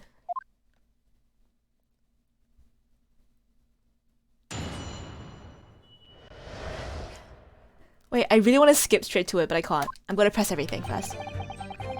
10 years ago was for a spot of moonlighting, shall we say. What do you mean by moonlighting? Oh, grave robbing. Surely you only need to look at the graveyard scene and my appearance to gauge the answer to that. Lantern and spade. But who on earth would buy a dead body? Any major hospital. A hospital? In order to better understand the human body, the study of anatomy is crucial to medical science. But there isn't a hospital in the world that has enough specimens to work with. Though obviously, they can't openly express an interest in obtaining more by dubious means. Yeah, there was a entire problem in that once it became known how much a hospital would pay in order for a cadaver, people would just straight up go and murder people in order to sell the body. Like I don't remember the name, but there was a case where the hospital's like, oh yeah, cool bodies, and then later on they're like, oh hey, those bodies perfectly match these missing person reports. I don't think we can advertise that we're looking for bodies anymore. So it became more of a even more black market type thing to get cadavers for science. But yeah, now there's strict laws around that, so you can't just murder someone for money. Oh, I suppose you can if you're a hitman, but it's much harder. Much harder. As aspiring scientists, we young research students had no money to work with, as I'm sure you can imagine. So we made surreptitious arrangements with a hospital via some of our medical student acquaintances. We would never take anything of value from the graves. It was all for the furtherance of science, you see. And that's what we all told ourselves every time we stole into the graveyard at night, spade in hand. You realize body snatching is a serious crime. If you were caught, you could have expected the grave as the consequences. We students were caught between the hammer and the anvil. We needed funds for research. Professor Hairbrain said exactly the same. I'm quite speechless at the apparent levity in which you revealed this abhorrent behavior. Well, if you want to know why I was there at Lower Date Cemetery, that's the reason. But I never expected it to end the way it did, and I regret it to this day. Illustration newspaper article was based on what I witnessed that night. Hold it! The strange happening at Lowgate Cemetery, which you now deny. Not entirely. I ran to fetch the police at the time, you know. I was shaking like a leaf. But they did not believe a word of it. In fact, I was very nearly arrested myself. So you went to the papers instead? I started big with the London News, but unsurprisingly, they didn't want to know either. In the end, though, it was the reporters from the gossip rags and the gutter press that came to get my story. And it spread like the plague through the capital as hungry Londoners lapped up the tale. The story was in every single paper at the time, with the exception of some broadsheets. And yet, only 2 or 3 of them actually interviewed me personally. Most of the accounts turned out to be very interpretive ghost stories. What about the article in the Daily Circus? That particular journalist found me at my dormitory. I don't know how, but he discovered my name. So I counted to him exactly what happened that night. And from your description, he drew this illustration? Precisely. That's how I learned the condemned man was an infamous professor. Because the reporter told me so. I had no idea myself, you see. Oh, you didn't know? Newspaper reporters are wont to scoop around in matters that don't concern them. So the scene portrayed in the illustration is accurate, then. Well, thinking back now, I realize I never actually saw the professor at all, though. Hold it! What are you talking about? I think I explained already, didn't I? Lowgate Cemetery is at the rear of Barclay Prison, so it was renowned among us students at the university for being haunted by ghosts of condemned criminals, convicts, criminals, same thing.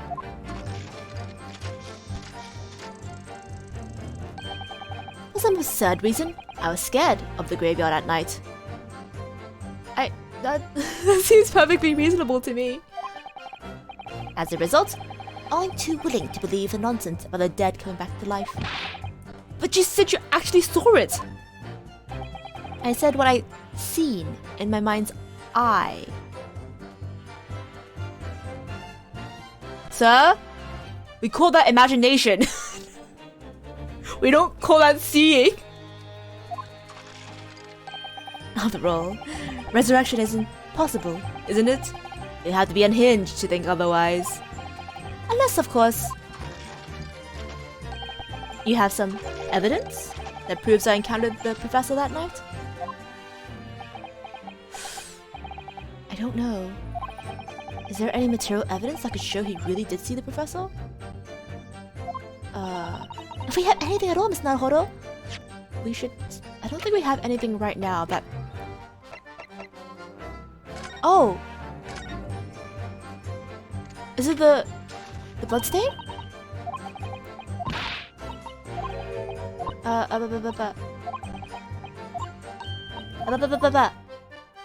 The bloodstain. Look, Miss Naruhodo. What is it? On the bellows, just here. There seems to be some very dark red stains.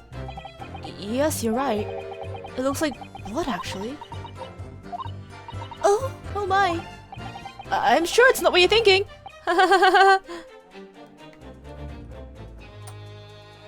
But the plate is missing, So we don't know if he took a photo or not of it. Anok thinks he has two eyes, his left eye and his mind's eye. He's like, yes, I think I saw it. Must be true. gosh. Oh, but I don't know if this is the correct evidence yet. I know, I need to present it against that irritating backtrack statement of his. The point is, the night was a pivotal moment in my life. So we might actually have physical evidence. Hold it! The young woman being Madame Tuspel's, of course. Precisely. I must say, I didn't expect to run into her again, like this, 10 years later. As I have explained, I went by the name published in the article and... Comme ça, I found the man. Yes, the article in the Daily Circus, I think you said. I was a poor student with barely a penny to my name at the time. And the young lady put £5 in front of me. So you readily consented to having a waxwork of yourself made and gave permission for it to be put on display. I did. I should sell what little I had to sell, I concluded. Ah, oui, I remember now. I purchased something else from you that day. N'est-ce pas? The camera! The camera! Did you? I can't say I remember. What was it, madame? His camera. Yes! Ah. Yes! Now I have the camera that ties to the actual scene. Oh my gosh! There's physical evidence, the blood!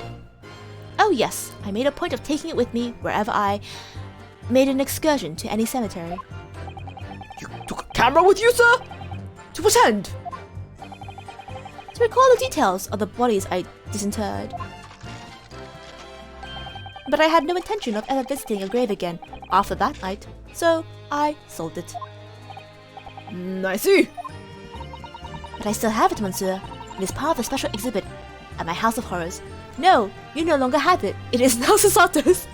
Sasato has it in her sleeve now. It is part of our court record. I am very meticulous about such details. It is the Spell's way. It would seem then that this very camera Mr. Deborah took with him this is the very camera Mr. Deborah took with him to Nokia Cemetery the night in question. The one we stole. Yes, interesting. Yes, perfect. Okay, I think we can present it now. I then came up with a dream of becoming a scientist. Oh, and we should put this one because this is important too. From Motive. This article, you mean? Published in the Daily Circus? Yes. Somebody informed the dean that it was my name that appeared in the article, and carelessly let slip that night. After night, I was digging up graves. Hardly a model student, you might say. The university's reputation would be,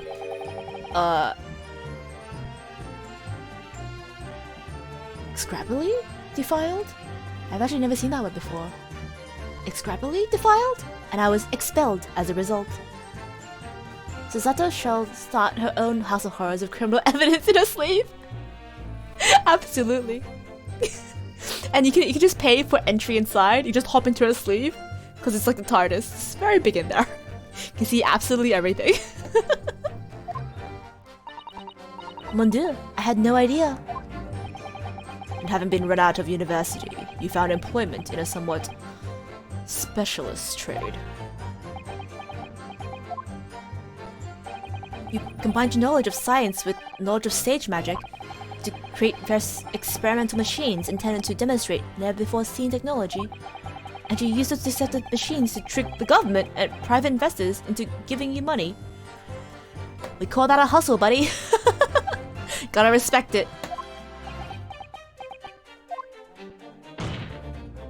Professor Albert Harebrain was just your latest victim, wasn't he?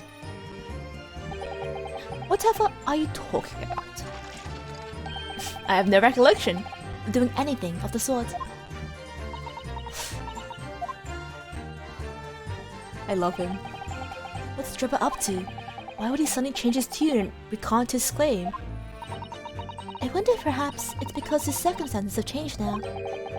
What circumstances? Well, if he admits to have seen the professor emerging alive from his grave 10 years ago, it would expose a secret in Dr. Scythe's past, which she would desperately want to hide. Yes, of course. If Drep and Dr. Scythe are working together now, then if Drepper were to betray her, there would be no reason for her to continue to cooperate. In that case, there's only one way around it. I have to prove he really did see it. Prove he really did see the professor's corpse coming back from the dead, as he originally claimed. Yes, Mr. Naruhodo, exactly! Okay, camera time, I think.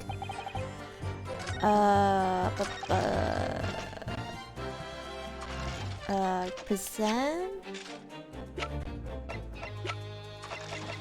Objection!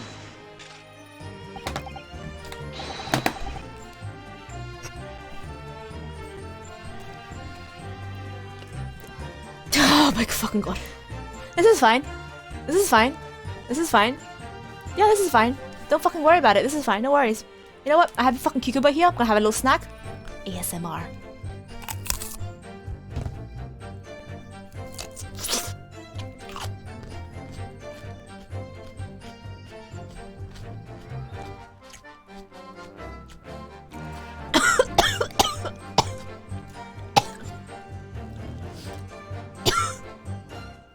God damn it. I need to stop eating food when I'm angry. I keep choking. I was gonna say, this munching on this cucumber, I can pretend that it's fucking Strong Heart's, like, neck or something. Just kind of tearing into it. My teeth. Ow.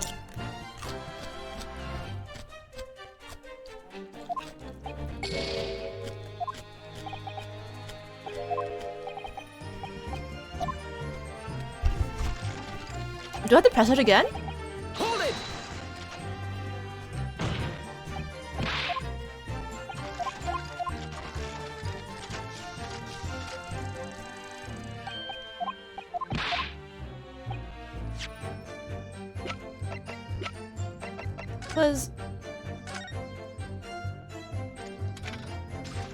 We've already examined it, haven't we?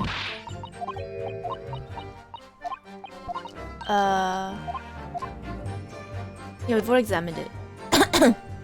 Alright. Let's see if they give me a prompt to... I do have it. I have the fucking...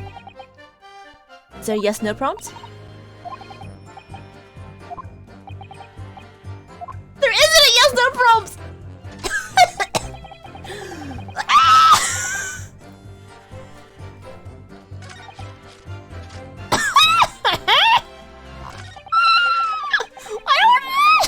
I'm so angry.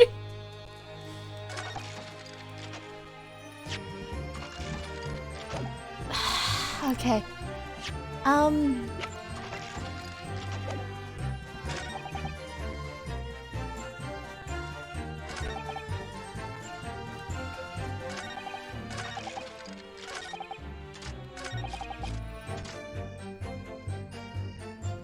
Okay, so we know. We know that... Sorry. We know that he's mad at Asmon because he ruined his scientific career by publishing his name in the paper. We know that he was there because of the camera having blood on it, and the guy was shot. So he must have been close enough to get blood splatter or some shit like that. We know he was using the fact that Courtney Scythe misrepresented the time of death to blackmail her into cooperating with his fucking murder of Asmon. We know this. Or at least I think we know this.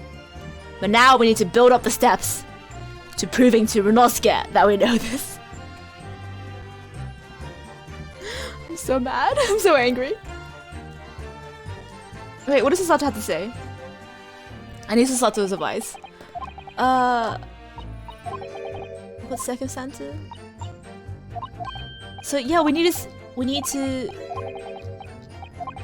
prove that he really did see. Exactly. I don't know what else to present. Okay, let's go through our evidence. Irrelevant.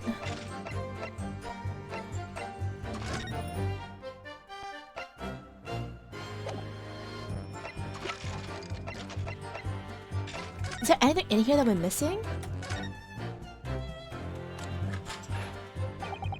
That's where the photographic plate goes, I think. Yes, that's right. Isn't it incredible to think that this is the actual camera Miss Deborah used that night?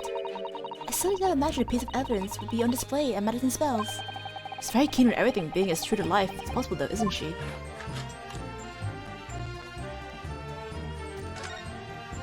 Wait, do I need to look at the bloodstain again? Okay, let's look at the bloodstain again, because we got some new information.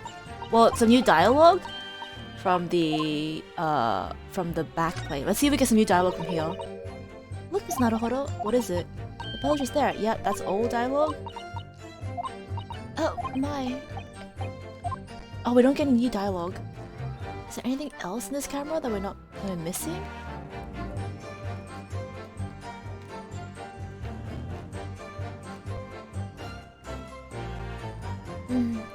Need help? I might need help, but for now I'm gonna try once more.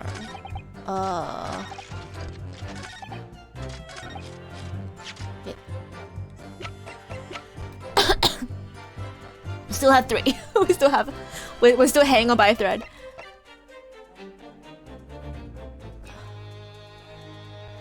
Wait, let me think about this once more.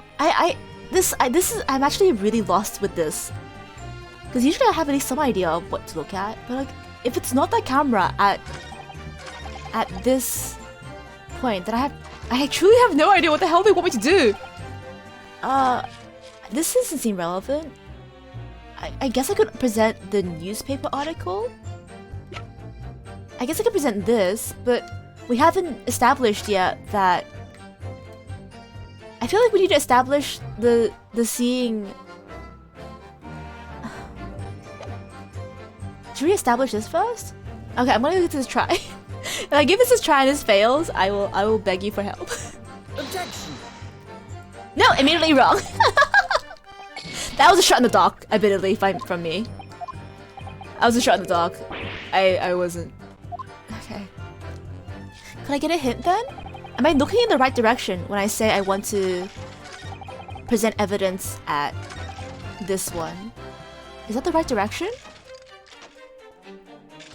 Am I just presenting the wrong evidence? I'm presenting the right evidence, but at the wrong juncture. What am I doing wrong?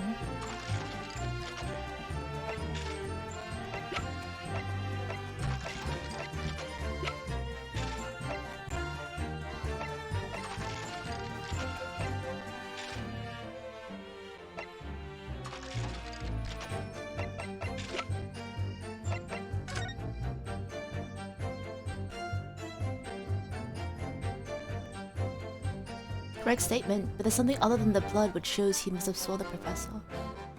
Oh. Something else other than the blood.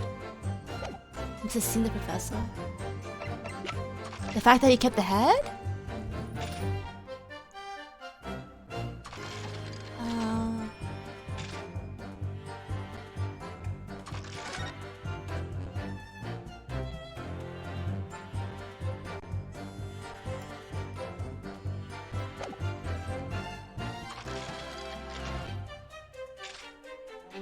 I'm gonna try it. I'm gonna try it. I can't think of anything else that would show that he must have seen the professor other than the blood seen on the camera. I guess it must be this one. Objection. Nope, I was immediately wrong. Pleasant try. Wait. Oh, yeah, I should save. I should save.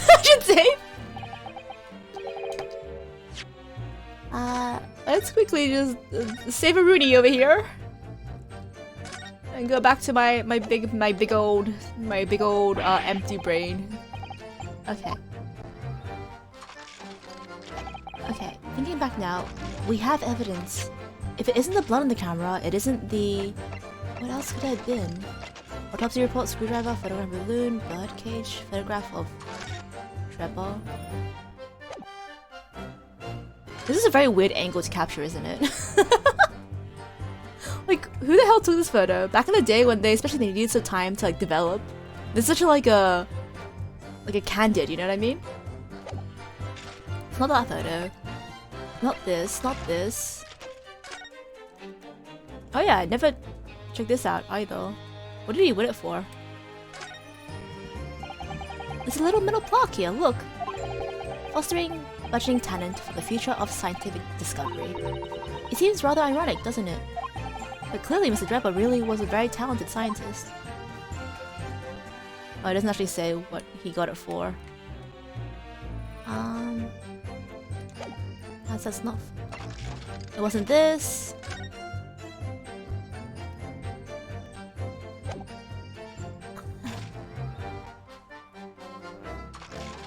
I don't think it's that. It's not that. It's not that.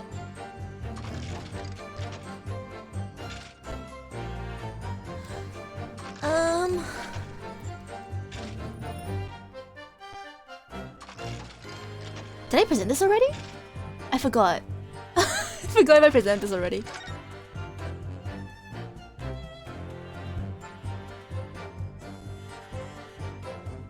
Young grave, Forfeit Earth, young man.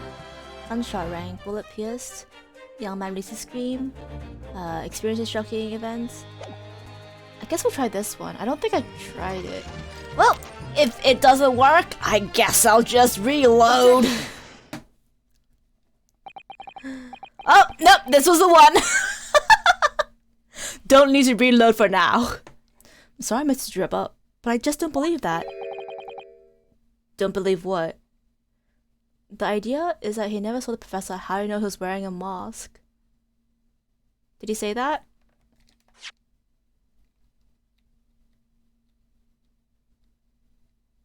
Oh, the fact that he recounted it to the reporter. Oh yeah, that's true, I guess. Oh, I didn't realize that wasn't public knowledge. I assumed that everyone knew that it was a masked gentleman because it was a masked person that was put on trial. But I guess I was wrong. I just thought it was the face that people were not aware of. Don't believe what? Your latest claim. You did see the professor that night, 10 years ago. Oh dear, we seem to be at odds. But I was there, and you were not. I know what I didn't see. The illustration in this article was drawn based upon what you told the journalist that you witnessed. A figure emerging from the tomb, wearing an iron mask. Yes, the killer was tried 10 years ago. It was decided that closed court ruling that the man would wear a mask to hide his identity. Oh, so it's decided in the closed court ruling that he was to wear a mask. I thought he was just casually wearing one. Already. It wasn't to be removed even during its execution and subsequent burial. And even the prison wardens were to see the man's face. But obviously, the provision of this mask was not public knowledge. So, Mr. Drebber, as you just heard,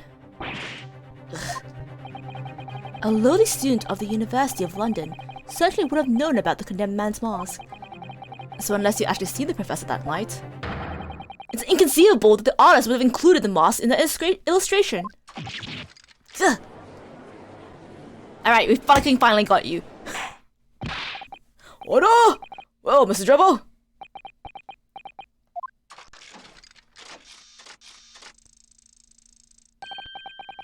It's a vile scene, isn't it? If you look closely.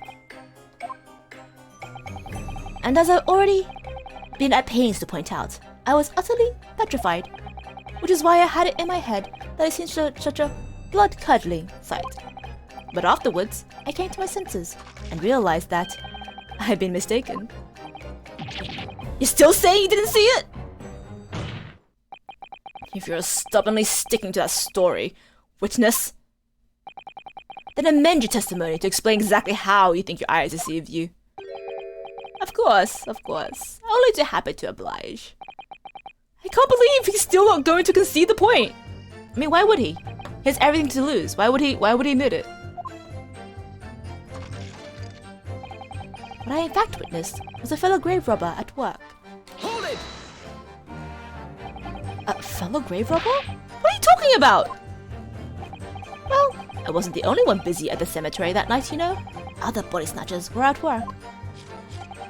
Of course, when I saw one emerging from the hole he dug, my heart very nearly stopped. So that's the terrifying sight I actually saw, you see?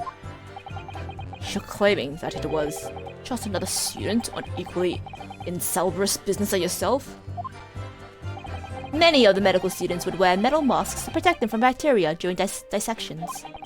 Clearly, the fellow was using such a mask to protect his anonymity, wouldn't you say? Objection! But there's more to the story, isn't there? The article goes on to say, the shooting. The next second, a gunshot rang out suddenly from behind. The bullet pierced the resurrected man's chest, whose breath then stilled once more. Might assume that the sexton discovered... that sexton discovered the miscreants at work, perhaps? And fired upon one of them? If a grave digger had shot someone in the cemetery, I think it might have been rather big news, my lord. Yes, well... I can only assume it was an embellishment bolted on later by the reporter. Excuse me! We have blood. Oh, and she might have a picture as well. Wait, did she have the picture that he took? Man into spells. Don't take it out on Sherms. Thwack. Oh la la, pardon. I was lost in my thoughts. Would it be fair to say that Mr. Drebber's last remark was significant to you in some way? I thought it was a little strange, that is all. How Monsieur Drebber could claim this now. If you don't mind me saying, madame, what are you talking about? I disagree. Should definitely take it out on Sherms. Yeah. He needs someone to put him in his place. Well, when I met you 10 years ago at your university dormitory, you recounted to me about your adventures in the cemetery, no? Including the gunshot. Stop! Oh. Shh. You might want to watch your tongue, you know. Objection! Everyone's lying desks now. Have a care, Drebber. That's no way to speak to a lady. Gah. Please, Madame Spells, carry on. Of course. According to what Monsieur Drebber told me at the time. Holy shit, ever had such good memory, huh? He did hear a gunshot from behind him, and the bullet hit the condemned man. I said nothing of the sort! No, you were very explicit about the details. About the mask that the figure was wearing. And the blood that splattered over you when he was shot. Enough! Shut up, woman! You're making all this up! That will do! Mr. Drebber? Yes? You refute the account given by Madame Spells? I have no recollection of ever saying those things. Come on! You really expect us to believe you? Control yourself, counsel! I will not permit baseless accusations in my courtroom! Camera, camera, camera! Right. Under the circumstances, I think it's best you supplement your testimony with a statement to clarify your position on this. Witness. Very well.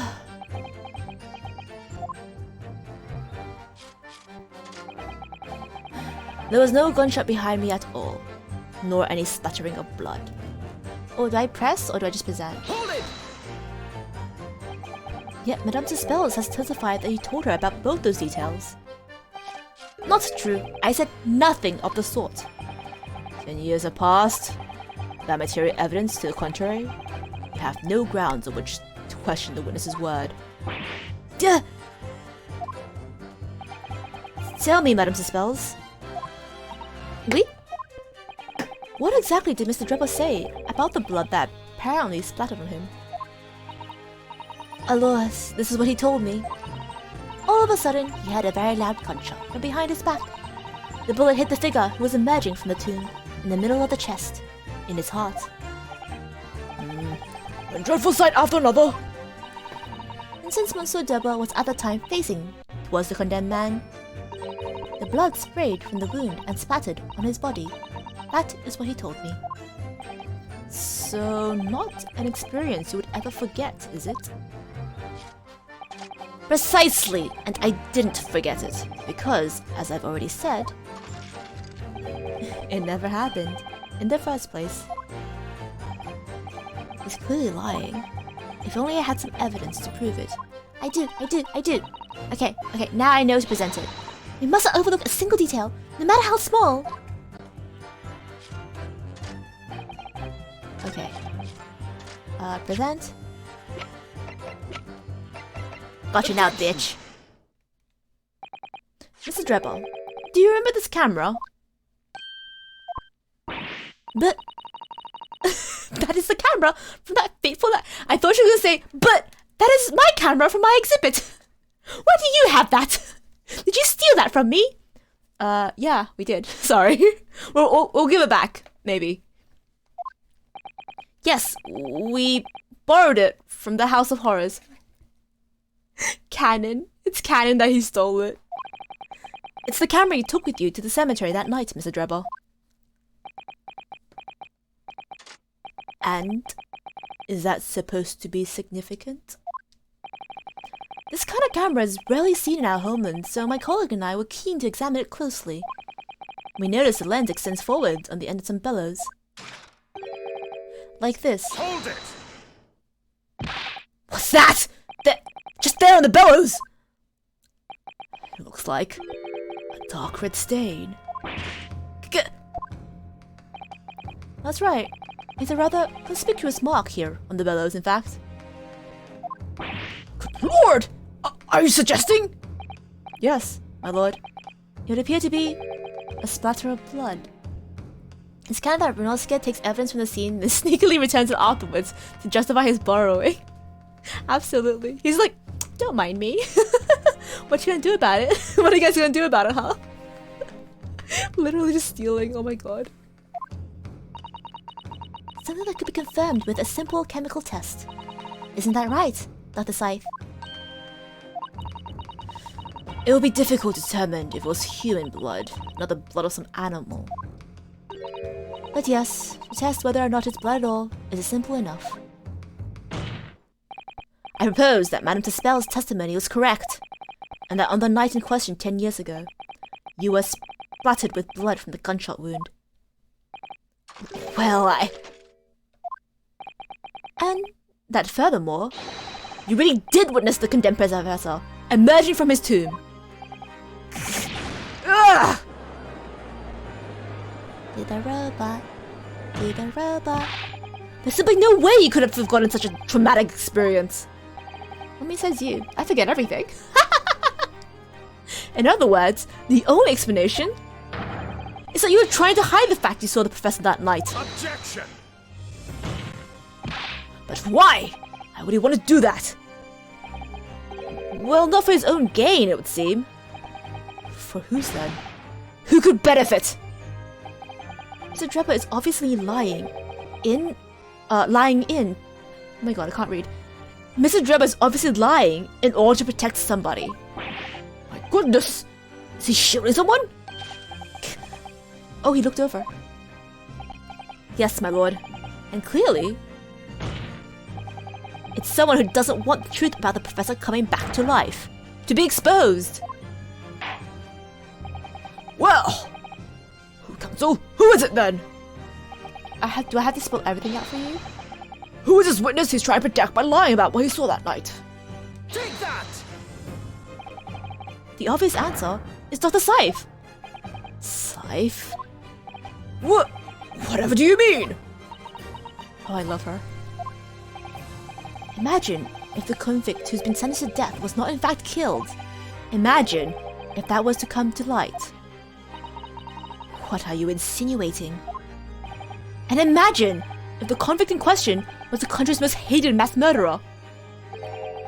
If it was the professor. That would be an unprecedented scandal! Objection!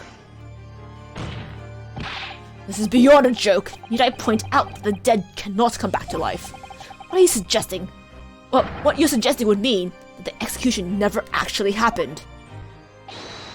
Yes, that's exactly what I mean, bitch. Objection!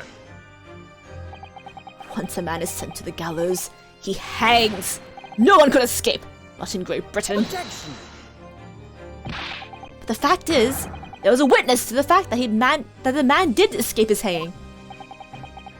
That were true, Counsel. Implications of the misconduct will not stop at the supervising coroner. It would take the honor of the entire judiciary from the ground up. And it's exactly because of those monumental repercussions that Dr. Scythe would consent to any demand made of her by someone who threatened to expose the secret, even if that meant being complicit in a crime. You mean? I mean that Dr. Scythe wasn't collaborating in Miss Deborah's wicked scheme. She was coerced into collaborating in order to protect her decade-old secret. She switched the dead body of Mr. Asman with a waxwork model and fabricated the autopsy report. Ugh! Did it! Fucking did it! Ow! Ah! Leg! Yes! Also, hello! You guys came in at a great time! Just a time for leg!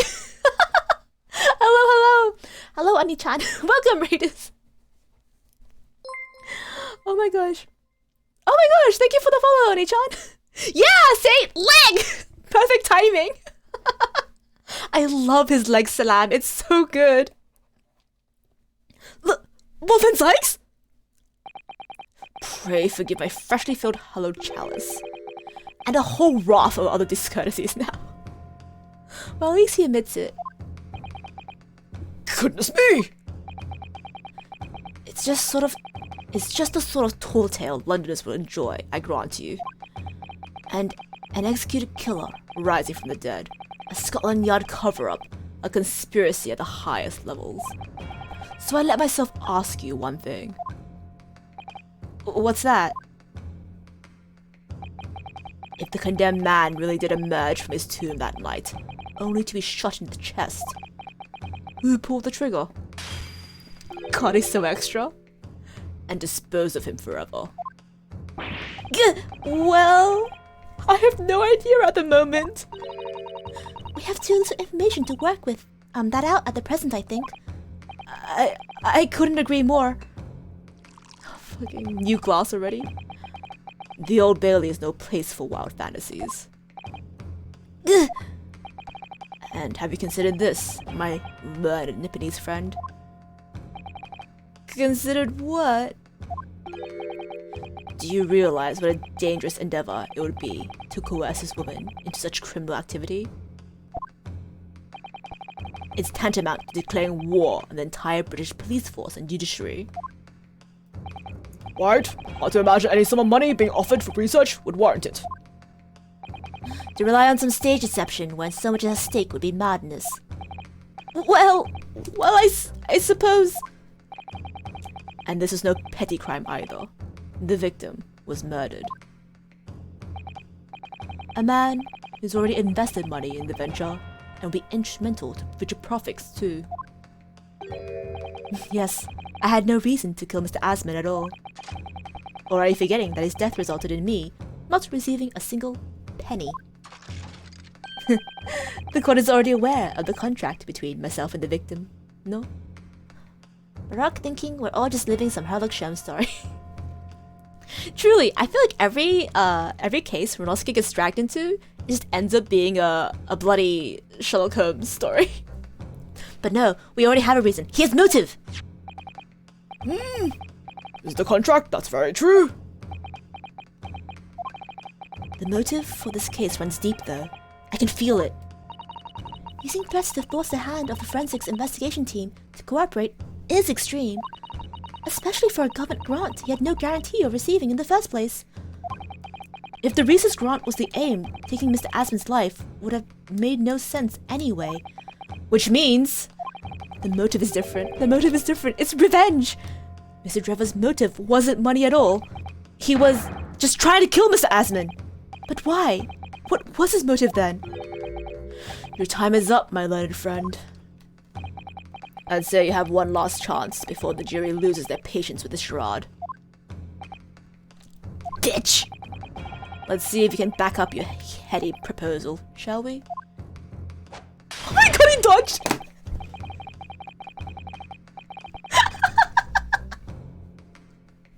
Oh, Kazuma. Or Kazuma stand-in. I love you. How would you explain why this engineer would throw all caution to the wind and threaten his own country? At this point, I'm not prepared to listen to any more of this outlandish conjecture without proof. So, counsel, present your evidence. Alright, who exactly was Mr. Asman to Dreber? There's a connection that no one's seen yet. I don't want to be spoiled because I want to play this eventually, so I'm going to skedaddle. Get the courtroom fucks. Yes, Saint! Absolutely play this someday. I absolutely highly recommend it. Also, do not feel bad. Thank you so much for rating to begin with. Thank you for coming back. And yeah, this is prime spoiler territory, so it's best to skedaddle because a lot is coming into light, I think. I'll hopefully catch you next time in your next stream. I'll see you later. Thank you for coming in. Thank you for bringing your party. Thank you for the raid. I very much appreciate you.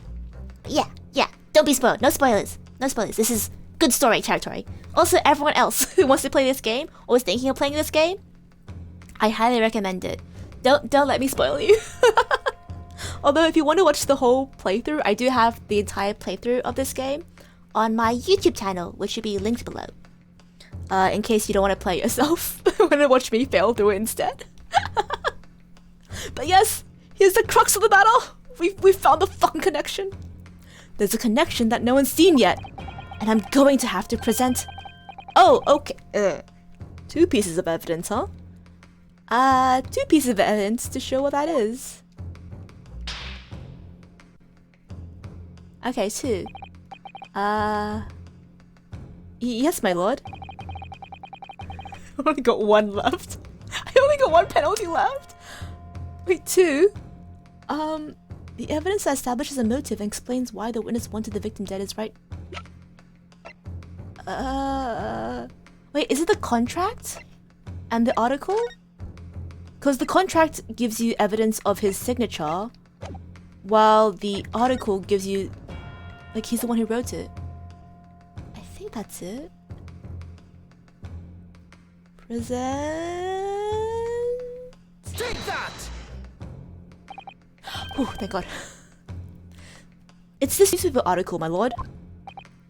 That was written 10 years ago, and every detail has been examined already. What can it possibly tell us? That drivel should never have been written! It's typical gutter-press nonsense. That means nothing! Yes, on its own, it isn't particularly significant. However, when considered alongside another piece of evidence, it will completely explain your motive for wanting Mr. Asmund dead. What other evidence? So, you present your supplementary evidence without delay. The evidence, which has been cross-referenced with the newspaper article, establishes the motive for the deed. Contract Take signature. that! It's his contract, my lord. Mr. Drebber, this is the contract you signed with Mr. Asmund. Yes, that's right. The very document, in fact. That proves I had no reason to kill the man. No, I'm afraid not. What? There's something very significant to this newspaper article and the contract. There's something significant that they have in common. Really? And it's that common link. That shows very clearly why you were determined to kill Mr. Odie Asmund. It seems the defense has uncovered something the rest of us have missed. So, my learned friend, point out what these two pieces of evidence have in common. I have to do everything in this fucking household, don't I? Ha ha! Take that!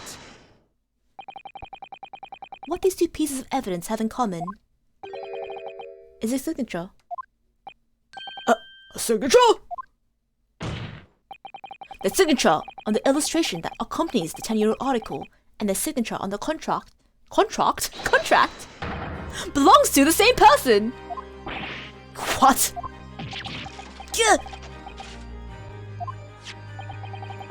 As the court has heard, this illustration was drawn 10 years ago by the newspaper reporter who found Mr. Drebber and interviewed him about his ordeal.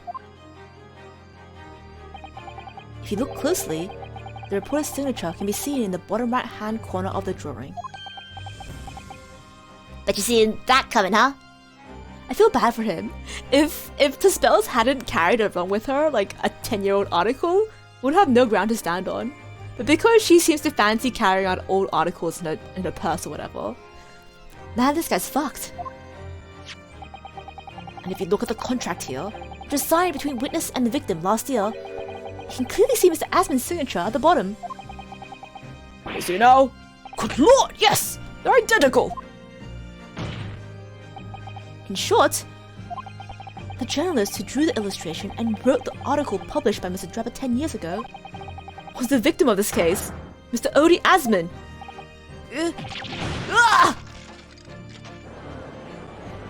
Oh my god. Are you okay there, buddy? But explain the court why? Why would that constitute a motive for the witness to murder Asmund? Well, you're not in court, buddy. Were you not here when he said that the journal ruined his life, huh? Did you forget that, huh? Were you not paying attention? The spells 100% knew the professor case was sus as hell and held onto the evidence in case it was ever needed. You know what? She was right. She was right. Thank you, Spells. Thank you. I don't even know what her first name is. I'm assuming her first name isn't Madame. Esmeralda. Thank you, Esmeralda. Thank you for your hard work. Well, if you think back, you remember that Mr. Drebber talked about that article in his testimony. Great robbing, you say? Yes, exhibiting fresh corpses to sell is reasonably lucrative. That's quite beyond the pale. You would invite divine retribution, sir. Yes. Well, I think I suffered retribution enough. Daily Circus. And then she unearthed my name and put it in print. It caused me a great many headaches. In the end, I had to leave the university. It was the only paper with a bad grace to identify me unambiguously, I might add. Then I gave up on my dream of becoming a scientist. It was all because of that newspaper article. Yeah. At the time, you were a student of the University of London who dreamt of becoming a scientist. However, this single newspaper article changed your entire life. So Mr. Asman used to be a newspaper journalist, did he? He did, my lord. In fact, it is widely held belief that Asman managed to position himself at the heart of his criminal network, thanks to the many dubious connections he made during his time as a reporter. So you had to give up on your dream and leave university. You lost everything. Eventually, you found yourself working in the field of science, but only in the shadows. And all because of that article, written by Mr. Asman. Enough! Oh, he broke. He's not happy. I love him so much, though. Stop this endless drivel about my life! What? Explain yourself, Mr. Dribble! Yes, it's true. I had to leave the university as a result of that article. But I was just the straw that broke the camel's back. What do you mean? Almost every student of science in that faculty was too poor to actually conduct any research. But they struggled on with the hypothesis anyway. We all did, only to have them taken by vultures. Oh, is this, intellectual theft or something? Would they steal your hypothesis and take it? Yeah. Sooner or later, you knew your ideas would be stolen and patented by some wretch or other. After all, Good gracious! making a name for yourself as a scientist in a climate like that was a miracle only a select few geniuses could ever hope to achieve. Personally, I wasn't one of those geniuses. So it was hardly a wretch. Being forced out of university because of Lowgate was the best thing that could have happened to me. Objection! Sounds like copium, my dude. Mr. Trevor, do you genuinely believe that? Of course I do. Copium. Who's better placed to know whether or not I possess the talent for science than me? I'm sorry to say that your words don't ring true at all. How dare you? Exactly. Copium, baby. And I have evidence to prove. I do? Oh, I do? I have evidence? Oh, wait. Ah, yeah, his trophy. You had talent, my dude. How dare you in a position to how are you in a position to say anything about me? I don't know you from Adam. Who's Adam? Fine. If you think you have evidence, go ahead. Show it.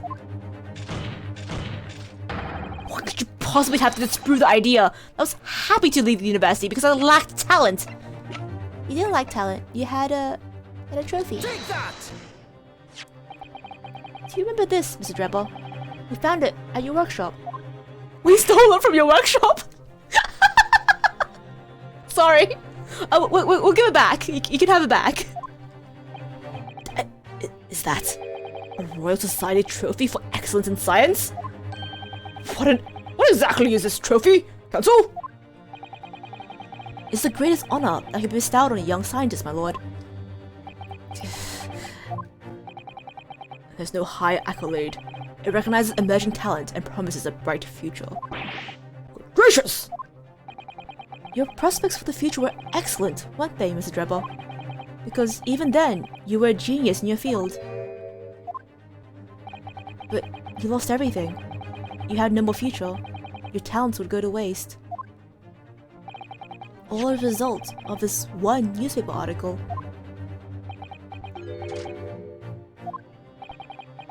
don't know when you realized who Mr. Asman was, but when it dawned on you that he was the same journalist who 10 years ago ruined your life, it's abundantly clear that you had no intention of forgiving the man.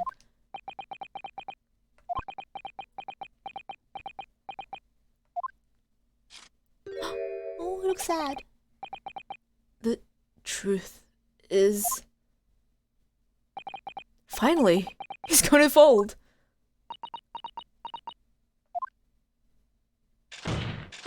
Nope, he's going to double down. Eh?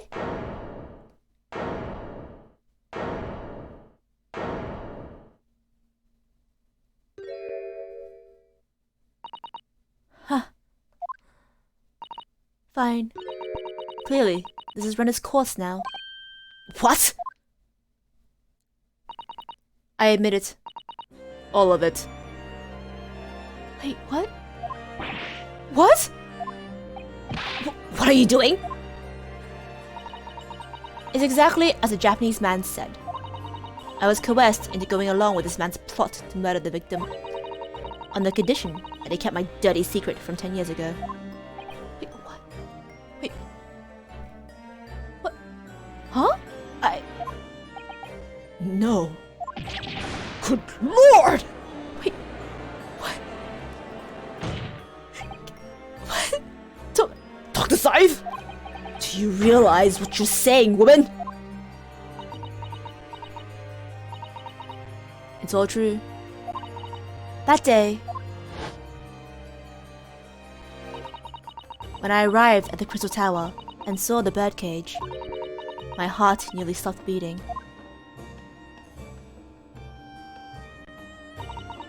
That memory from a decade ago that I'd done my best to bury deep inside myself. It was the professor again, staring me in the face. And then, before I had a chance to react, I noticed something else. Is that a note in his pocket? It is! It's a note in his pocket! Oh my fucking god. Shot the man with a ransom note? Holy shit. And there was a note tucked inside the model's jacket. Dr. Scythe, you will go along with my plan. From someone who knows the truth about what really happened that night, 10 years ago.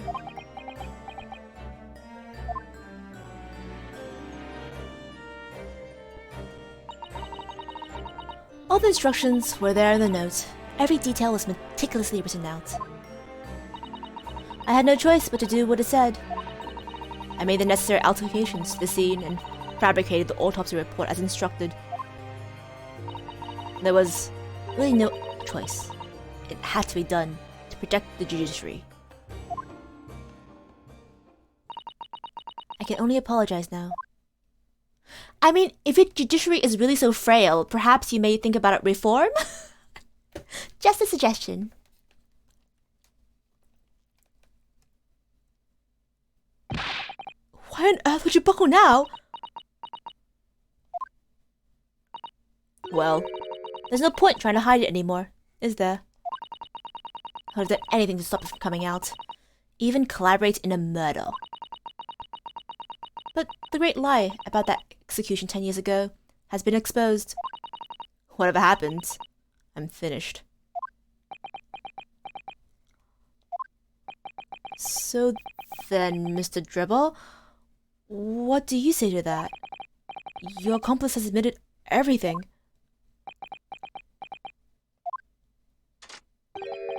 Surely goes without saying. You admit your part in it too, then? I admit nothing! Not at all. What? He really did double down, holy shit! Have you forgotten that the kinesis machine was ripped to shreds by an explosion? Short of me admitting to a crime, there's really no possible way to prove that I did anything wrong. No!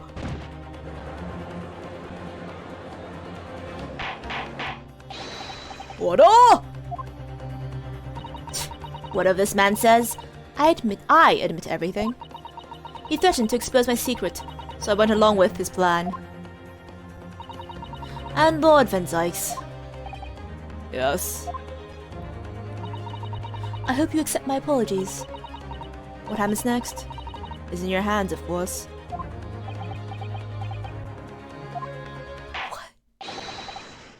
I've heard more than enough now. I hereby present the final findings of this court. Wait, what? This trial is not the proper forum in which to pursue the alleged wrongdoings of Mr. Drebber. Oh, yes, right. I'd almost forgotten. He's not our client. Our client is someone else. Hairbrain. Defendant is Professor Albert Harebrain. Yeah, there we go. It's Professor Albert Hairbrain. Very true. It had slipped my mind. Oh my god, everyone forgot it. I can't believe everyone just forgot about what was actually happening in this case. Holy shit. Isn't he one of your closest friends? As the court has heard, Dr. Cypher is admitted to the allegations brought by the defense, thereby absolving the defendant of any possible guilt. You mean? At the present time, it is the conclusion of this court the defendant was not involved in any wrongdoing. Does the prosecution have any objection?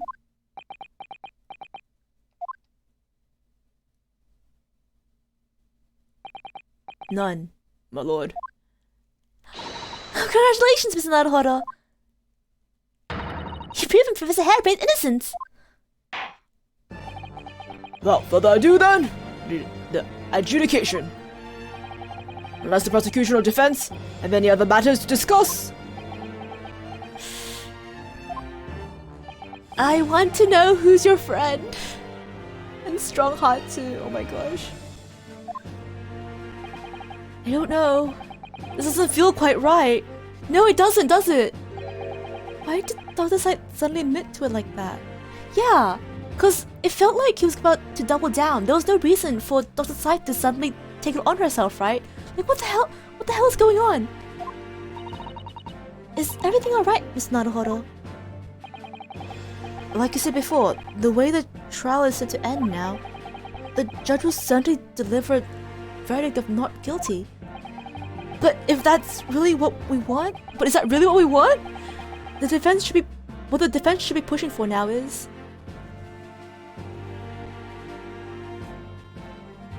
Wait, I don't know. What do you guys think? Okay.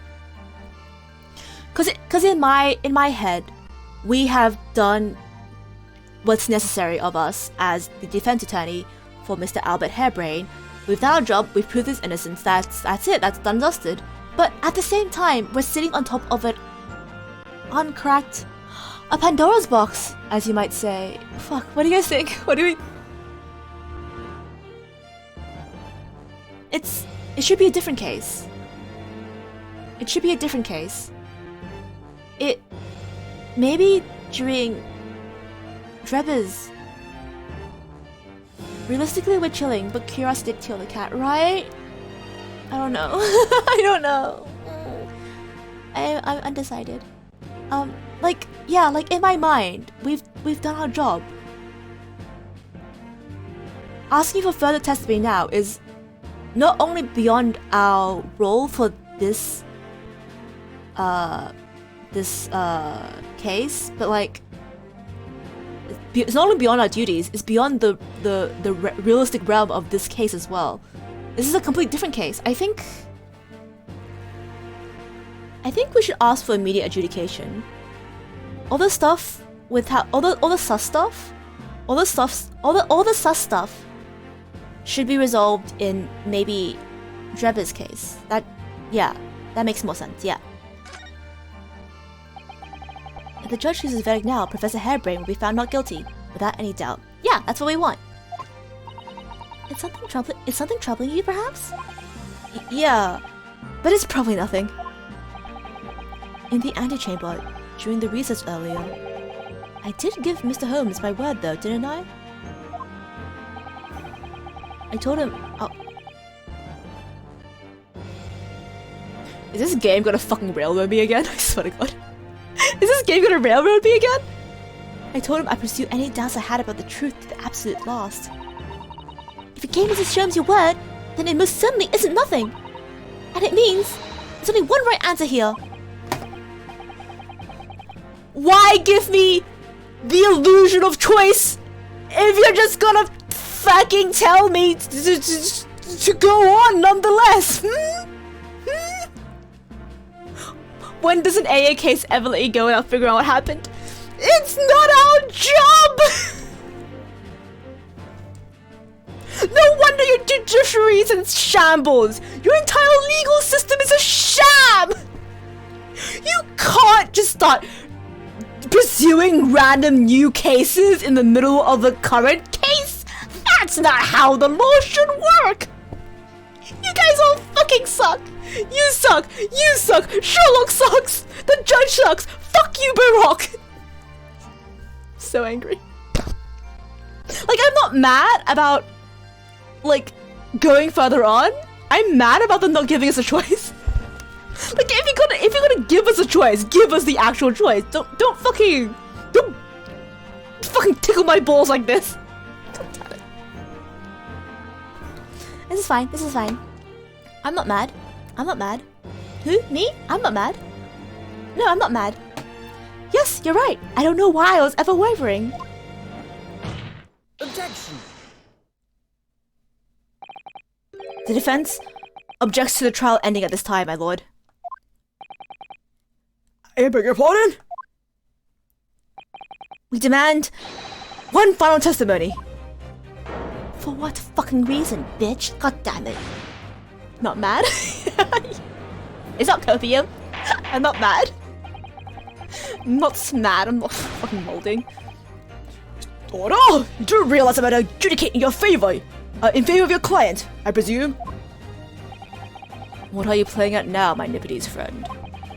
Why would you want to obstruct the conclusion of the trial at this point? Cause I'm a bad lawyer, that's why. No defense lawyer in his right mind would do that.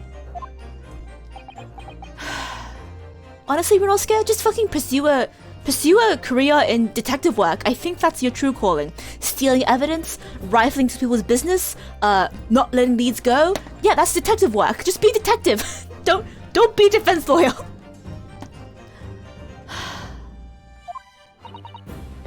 Miss Naruhodo, what exactly are you thinking? And Susato! You're the one who encouraged me! Why are you acting surprised? The truth. The whole truth. And nothing but the truth. And a way to bring it all out into the open. Right! Yes, in hindsight, I should be playing a different game. Sorry. Yes, in hindsight. Ah, yes. One word of warning before I go. If, in the course of the trial this afternoon, you perceive even a shadow of doubt about the truth, don't let it out of your sight. Pursue it like a dog with a bone. To the bitter end, you understand? Do not falter, whatever may come to pass. You realize, Renosuke, that you're the attorney here. You shouldn't be taking advice from non-attorneys. Also, as I just said before, how you should be pursuing a career in detective work. Sherms is a detective. He's asking you to pursue things in a very detective way. I think, Renosuke, you should just be a fucking detective.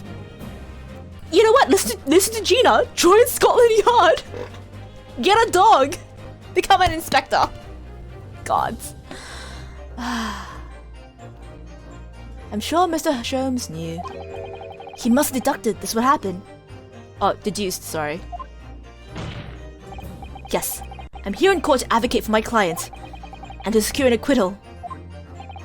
Obviously. But that's not all. I believe I have a duty to the court to pursue the whole truth of the case until every last detail is laid bare. And that is why the defense calls for further testimony from Dr. Seif. Testimony? From me? About what? About the nature of your collaboration with Mr. Enoch Drebber. Exactly. Renosuke, Iris, and Susato should all join Gina and Herlock as yeah! Oh my gosh, that's enough people to establish a detective agency, actually. Yeah, they should literally just establish a detective agency. You know what? Hey, Capcom, here's a game idea for you. A spin-off of investigations. An investigation-style game of the Great Ace Attorney Chronicles, where it's just Iris, Renosuke, Sasato, Gina, and Sherlock in their own detective agency, working as private eyes and solving crime. I think that'll be very fun. There you go, free idea for you, Capcom. Take it as you will. Because you absolutely do have the required skills. Oh, well. We all know that Iris and Susato will be carrying, but, you know, the rest can be moral support. In case it escaped your attention, I've already admitted to everything I did. The whole truth has already been revealed. Stop wasting everyone's time. Oh. As his lordship made very plain, your client will get the acquittal if you want it for him. There's simply no point to protracting this business further with another tedious cross-examination. Objection!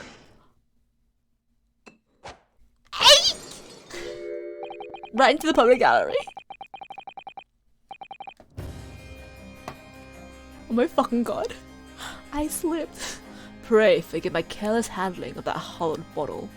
I slipped. You realize slipping would mean you, like, if you knocked it off your bench and said I slipped, I'd forgive you. You literally tossed it into the public gallery. Come on, man. Come on, man. Don't be like that. At the same time, I can't help but feel endeared. Are you standing up for me? Are you standing up for me? You little tsundere? Renosuke can be the scapegoat whenever they get into trouble for stealing evidence. He has his use. Not even moral support. He's demoted from moral support down to scapegoat or RIP. Fucking hell, Baroque. That's what you call it? What is the objection, Lord Van Zykes? The prosecution also calls for supplementary testimony from the witness. Don't be stupid! Remember how I said before that MILF isn't about being a mother or having a child or anything like that? How MILF was a spiritual state of being, and that how Baroque was absolutely a MILF? This is what I would call a MILF-off. Renosuke could not handle a MILF yelling at him, but Baroque, with his equal but opposite MILF energy, is standing up for us here. Nature is beautiful. There is more to this case than has yet to come to light. Then I will join my learned friend in pursuing the facts until the bitter end. You what? Lord Van Zykes. Ducky ducky. This is most irregular, to say the least. However, the prosecution also calls for it. I will uphold the request. Dr. Scythe, you will testify for the court, explaining the full extent of your involvement in the murder apparently committed by Mr. Duraba. Oh my god, a MILF-off. Yeah, right, it's a MILF-off. Oh my gosh. We're so blessed to have witnessed this. The dumb energy in this courtroom is too strong for Renosuke. Wait! Pokey dumplings! Wait! Pokey dumplings! Are you calling Renosuke a bottom? Is that what you're saying? Are you calling Renosuke a bottom? Actually, no. Is he a bottom? I don't know. What do you guys think? Do you guys think Renosuke is a bottom? Very well.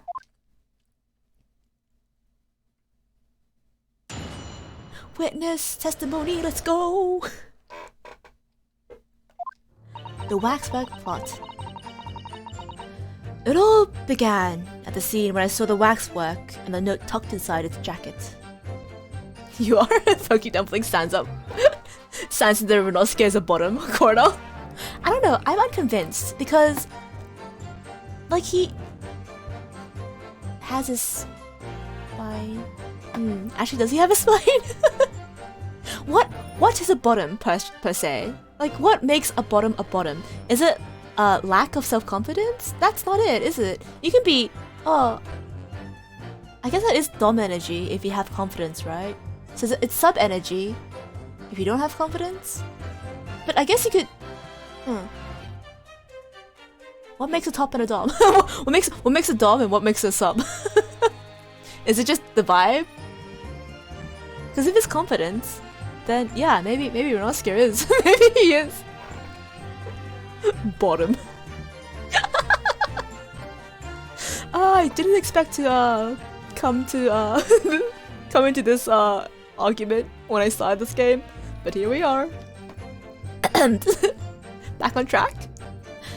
It all began at the scene when I saw the waxwork and the note tucked inside his jacket. The actual body of the victim, as indicated in the note's instructions, was beneath the experimentation stage. The body had to be arranged in certain ways to implicate the defendant, which was my job. I enlisted the help of the entire forensic investigation team to dress the scene appropriately. Oh my gosh, just indict the entire team then, I guess. All of them are freaking accomplices now. Damn. The truth about the execution 10 years ago is a state secret at the highest level. I had to protect it.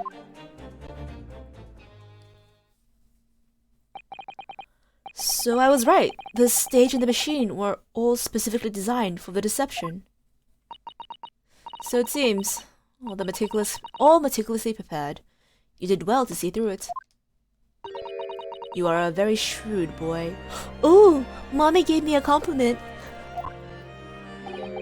So kind of you to say. And what about the autopsy report then? All I did was record the location of the body as being the Crystal Tower instead of under the stage. That's all? That's a terrible corruption. Only my team were at the seat, and then only under my explicit instructions. Nobody else at Scotland Yard knew anything about it, I assure you. We must be thankful for small mercies, I suppose. Well, I believe that testimony has clarified everything. There's no particular need for a cross-examination, I would say. No, I disagree. Do you? Can't shake the feeling that something's wrong. Look at that expression on Dr. Scythe's face. She is a bit of a dommy mommy, isn't she? Look at her. Hello, hi. Hello, mommy. Sorry, mommy. Sorry. Is the defense right to cross-examine any witness following testimony? Oh, she actually said. What's about you Japanese that makes you all so doggedly persistent? Very well, if you so desire, counsel, proceed with the cross-examination. Yes, my lord. Okay, I guess here we go again. Waxwork plot. Remember the fifth visit. I am going to take a quick, break to grab my water, and I will be right back. Don't go anywhere. We'll be right back. This is just a commercial break.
Sorry. Can you hear me now? I keep forgetting that I have a mute switch that I use, and then I just fucking come back. Hello, I am back. Sorry about that. Good now? Hello, I am back. I'm really sorry. My mistake. But yes, don't worry about it. Nothing much happened. I just was updating everyone about the importance of staying hydrated. Everyone, I hope you got a nice drink. And the wonderfulness of a soda stream, which I got for myself because I love carbonated drinks. Absolutely recommended. And Poke Dumplings, I was grilling you about why you think Renosuke and I share more similarities than you originally thought. What the hell does that mean? Yet despite knowing who was behind the plan, you went along with it? I had no choice. Protecting the professor's secret was my only concern. But the horse is bolted now, and the stable door would never shut again. So dramatic. Scotland Yard's reputation will be immeasurably damaged as a result of all this. Yes, thank you, Lord Medlegs. I was well aware of that.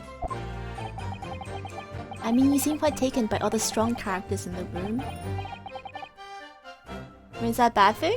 Is that a bad thing? Huh? Yeah.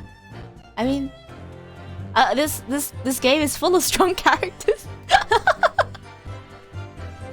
Like most of them are incredible, very good, very. Wait, are you calling me a fucking bottom? Wait, are you calling me a bottom? Is that what you mean? Hello? Hello? Poke Dumplings? Is that your intention? No! I deny it. I'm a top. Look at me. I'm a top. No! How dare you? No! Take it back. Take back the message. I shan't hear it. Look at me. I'm a top. Wait. I am a top. I'll keep the gun up as a threat. I'm top energy. How dare you? I'll threaten you into amending your statement. So as I understand it, you found the birdcage. Oh, what you found in the birdcage was a waxwork bottle. Where then was the victim's body? Shit! Wait, I need 2 guns. Wait, can I add another gun then? Maybe I could beat you with just gunness. Ah! Big gun.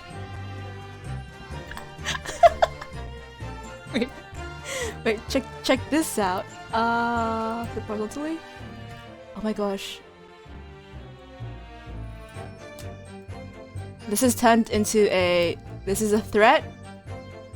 This is a threat, and I hope you take it seriously. There we go. Dual wielding! Excellent.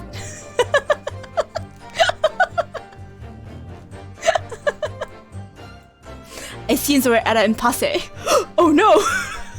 Shit, I only have 2 hands! Fine. No, I shan't concede anything. But it seems that we are at a point where we are no longer able to make any more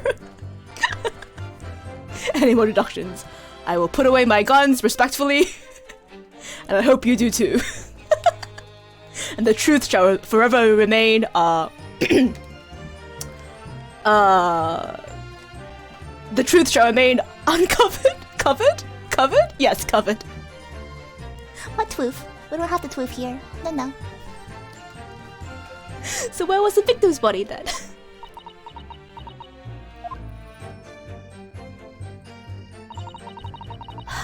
Actual body of the victim, as indicated in the note instructions, experiment stage. So you knew about the special construction of the stage used to carry out the trick then? It was quite obvious what had happened. with the victim and the waxwork. And you switched the two over, did you? In other words, Uncovered your side. No! What truth? We haven't got any truth here. No. I'll deny it. I'm not a bottom. I'm a top. Top energy. Huge top energy. Big dummy energy. That's me. you recorded the victim's body as having been discovered in the Crystal Tower and the waxwork. I wrapped it up and sent it by carriage. Carrack. Oh, computer. There we go. To the specified address at the specified time. And why were you given such directions?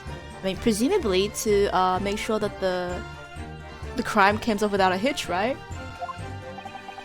The only thing on... You're on top of a Kazuma music. Pokey dumplings! We are in a court of law! You can't just murder me here! You can't just commit murder! We're in a court of law, come on! No. Denied. This is all allegedly. Denied. Like Enoch Trevor, I deny everything. You can't prove anything. Presumably, it could be recovered by Drebber and returned to Madame Dispels. I see. And then you put the birdcage back on the experimentation stage. Yes. Although someone obviously made a mistake about which cage should go where. Oh, someone's getting fired. You understand? No, wait, Mash, Are you turning against me too?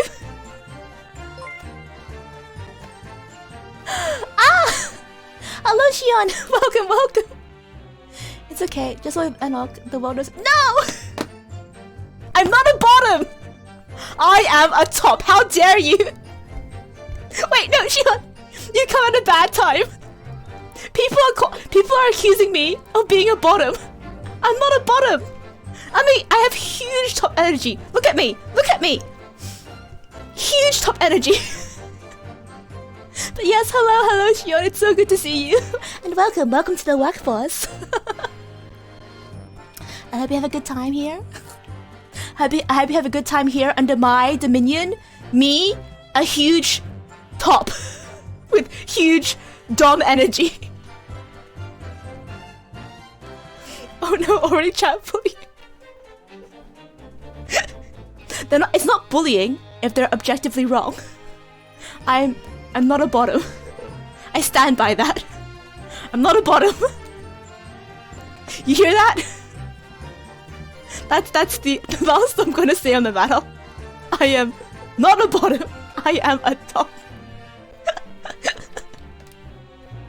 Okay, let's get back. Yeah, you can see it. It's not bullying if it's TBH. It's not bullying if it's the truth. No, the truth is that I'm not a bottom. Come on. See, this Mash is on my side. I'm a huge top energy. Huge top energy.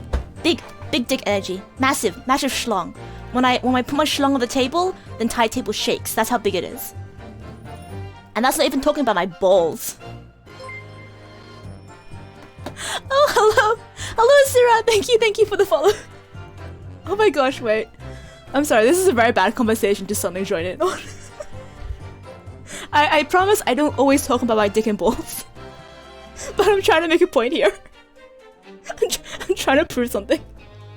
I'm not compensating. I'm just trying to prove something. The fact you had to justify having... No, Pokey dumplings. The fact you had to justify having dumb energy is screaming sub. No. It's me defending my honor. Maybe some people are into that. My big dick energy? Yeah. Mash is on my side. Yeah. No, I don't have to prove myself. This is all alleged. Until you this is hearsay. As the lawyers would say. This is character defamation. I don't have to hear any of it. Moving on! I thought I made it perfectly clear to the team, but still. I suppose you are focused on the victim's body? That being a more important detail?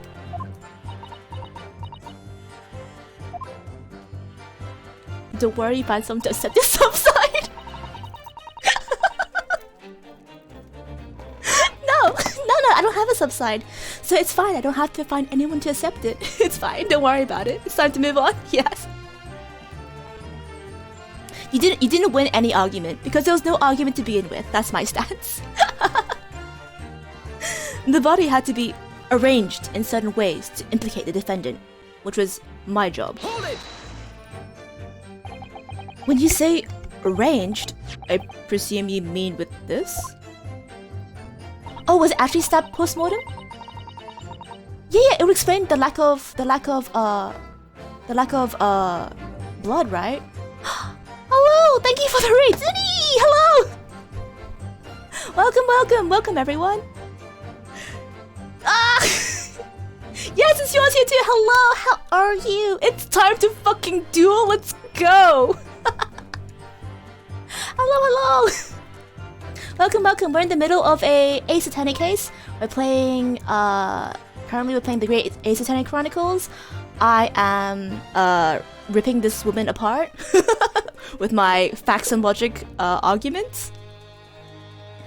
Yeah, honestly, I think court would be much more interesting if we were just allowed to duel, you know? Just see who wins. You've activated my trap card. The trap card is inadmissible evidence.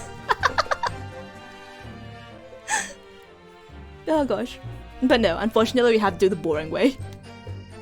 Yes, the instructions of the engineer's notes said something along the lines of fabricate some evidence to make it clear that Hairbrain alone could have killed Asman. So, you mean that was your doing? I fetched Hairbrain's ridiculous screwdriver from the stage and took it with me, alone, to the abyss under the stage where the birdcage had fallen. Alone, Doctor? Wait, why'd she say alone? Does it mean she wasn't alone? I didn't feel it would be appropriate to involve anybody else in that particular aspect of deception. So was she not alone? Holy fuck. There was a void under the stage where I found the birdcage lying in the dirt.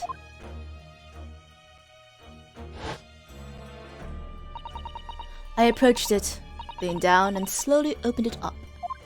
Slowly, why? Then I took the screwdriver in both hands and plunged it into the man's chest.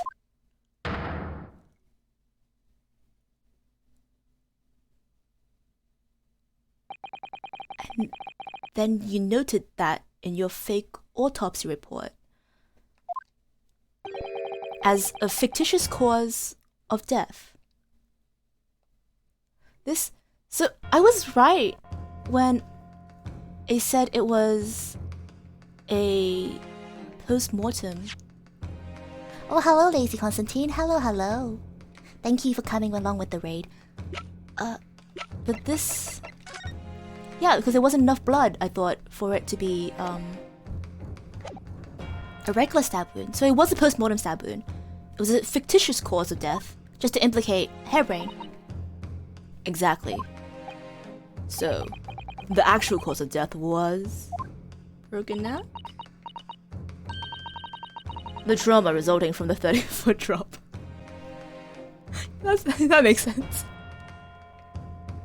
I don't know why I thought it would be more complex. That makes sense. My word! What is it, Mrs. Sato? Something about Dr. Scythe's last statement is playing on my mind. Oh wait, no shit, Sato's right. Because his neck was broken. Wait.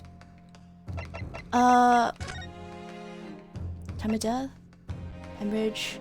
Broken vertebra. Yeah, see? Broken vertebra. But the cage that he was in was dropped foot first. So he would have shattered his legs rather than His neck? So something's not quite right. Yes, mine too. That's a scythe!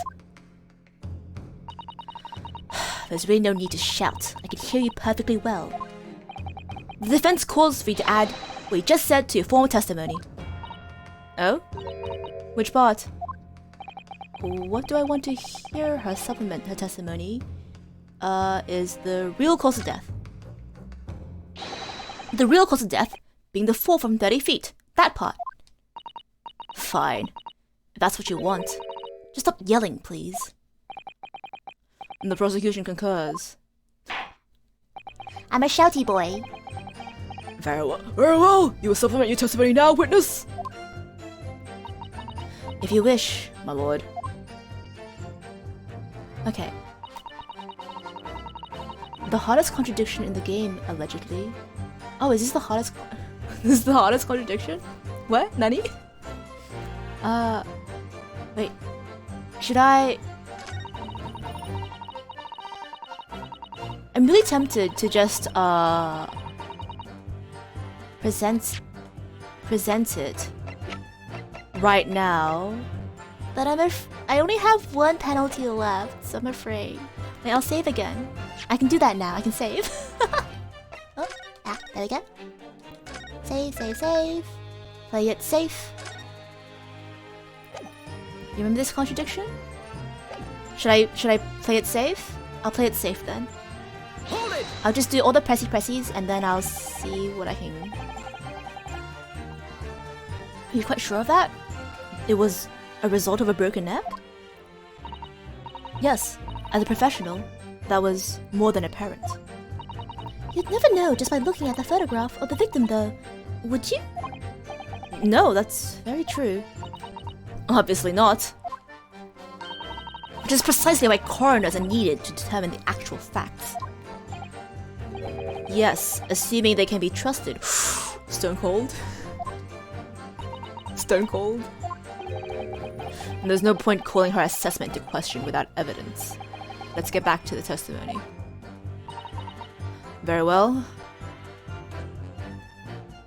Wait, is the point of contention the fact that it's not actually a broken neck? That's the problem? Okay, well, we'll figure this out. Hold it! The entire team? In perverting the course of justice? My team consists of the very best investigators there are. My team consists of the very best investigators there are. I demand loyalty from all members. We operate on a code of chivalry of sorts.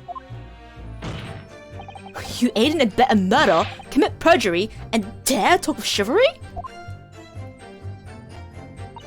It was a matter of priorities. What? Nothing was more important than protecting the secret of the professor. My team did what was necessary without losing sight of the primary goal. I consider their conduct exemplary. Don't concede the point, Miss Naruhodo. You mustn't let her win. I need a lawyer. Sir, you are a lawyer.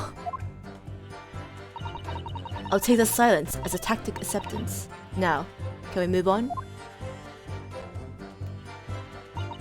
The truth about the execution 10 years ago is a state secret of the highest level. Hold it! We had to protect it. But at what cost? Faith in Scotland Yard is going to suffer a terrible blow as a result of this. And your precious secret is out now anyway. Yes, as you say. And I take full responsibility. Blow me down! Dr. Scythe! Blow me. Surely there's some other way you could have protected the secret. No, there really wasn't. I've done my utmost, believe me. In many ways, I respect your determination. Whew, I nearly froze under that cold stare as she said that. I do believe she was being genuine though, Miss Naruhodo. More praise from Mommy? Wow. So that's her story.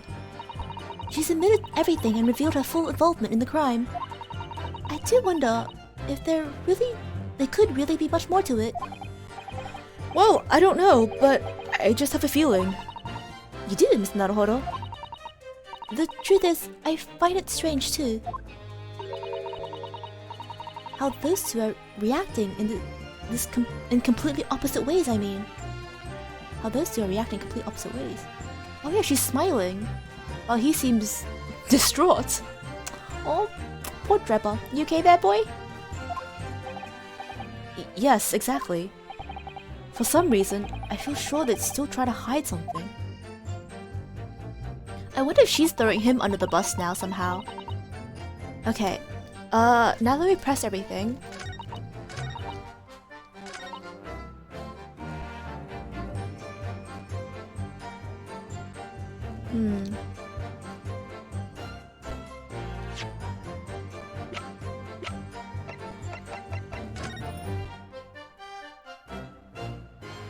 Was it actual cause of death?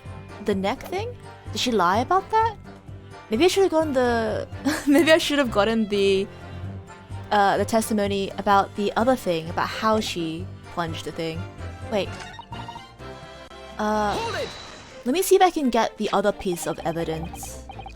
So not other piece of evidence, the other piece of testimony in. And see if I can press that, see if I get a better understanding. Because I don't think I have anything in particular to present right now to say that it was a fall. Like, what's the other one?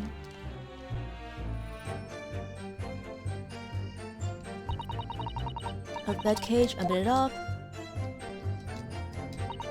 Then I took the screwdriver in both hands and plunged into the man's chest.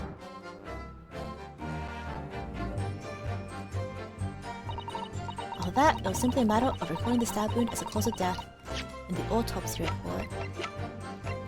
Is there even enough space for you to plunge with both hands? Suppose if the door's open, yeah. Still, it's rather narrow, isn't it? Because there is quite a space between here. If you want to punch with both hands, you'd have to be like... I don't know. Am I overthinking it again? Real cause of death being the fall, of course. And then the whole thing about the fall. The fall wouldn't have killed him. It would have shattered his legs, I guess. But it didn't... Okay, I'll ask her to change it. Just to get the other one back, other one in, and see if I can get more information from her. What you said for what you did to the victim's body, I believe it may be significant. So could you change the supplementary statement to explain that instead? Very well. Still off. And plunge in the screwdriver. Hold it! So it was you who stabbed Asmund with this? Yes. Far easier than the dissection, I assure you. No precision required.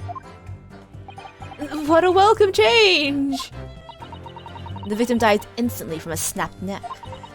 All I did was carry out the instructions that I had been given. As unflinching as ever, no doubt.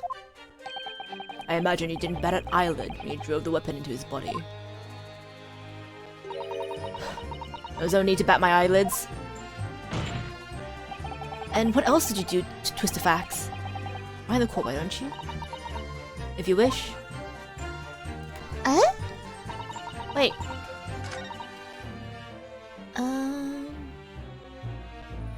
Coupled cage.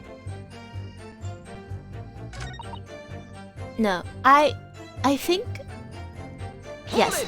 I think the only thing I currently have to go on is the fact that she said it was a broken neck, but the thing was foot first. Because I feel like this is an... Even though it's an old argument, like, I feel like that's the only recourse I have right now.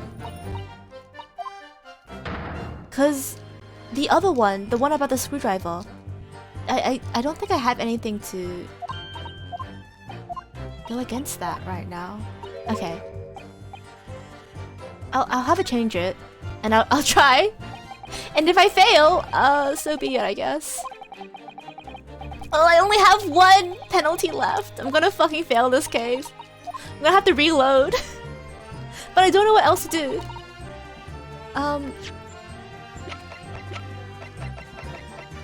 Here we go! Objection! No! Wasn't it? Okay. Thanks for coming, folks. Taking some sippy to calm the fuck down. This is fine. We'll just reload. We have to reload. How do I reload again? Oh, here we go. Load. Yep. This contradiction is a bit weird, not an obvious one. Oh, okay.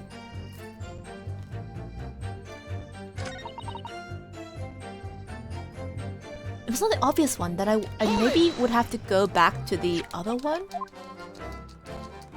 Stabby stabby?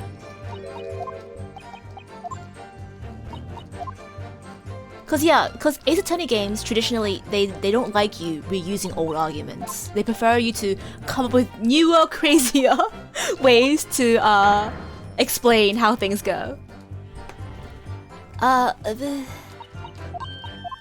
Okay, I'll get the other testimony in. I'll have to change it, and I'll go through it again with a fine-tooth comb. Because I'm almost 100% certain it has to be this part of the testimony that's the issue, right? Because I also did say that, like, it doesn't look like there's like enough space. Oh, sorry. Oh, oops. Sorry, I need to... There we go. Like, if this was... Oh wait, how do I get this to sit straight? Horizontally. I need you to be straight. I am not good at making things... Oh, there we go. That's roughly right. Because he's all the way down here. Plunging something... Like, you'd have a hard time. I'm assuming? I don't know, I'm not actually there, so... Like, without actually being there, it's hard to say. But, okay, let's see. This is a grown man. His head was here and his feet were there. And this is like 2 brackets tall. 2 brackets tall, so it's like... Yeah, it's like half a person's body. That's quite a depth to go in, right? So do I present this and be like, you couldn't have plunged it into his chest? The gap is too big! Well, let's try that. Objection! Nope, immediately wrong.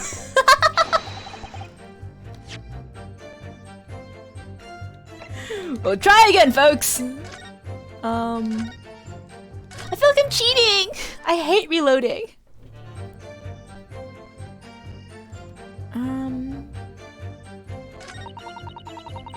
Okay, wait. Let's go through our evidence again then.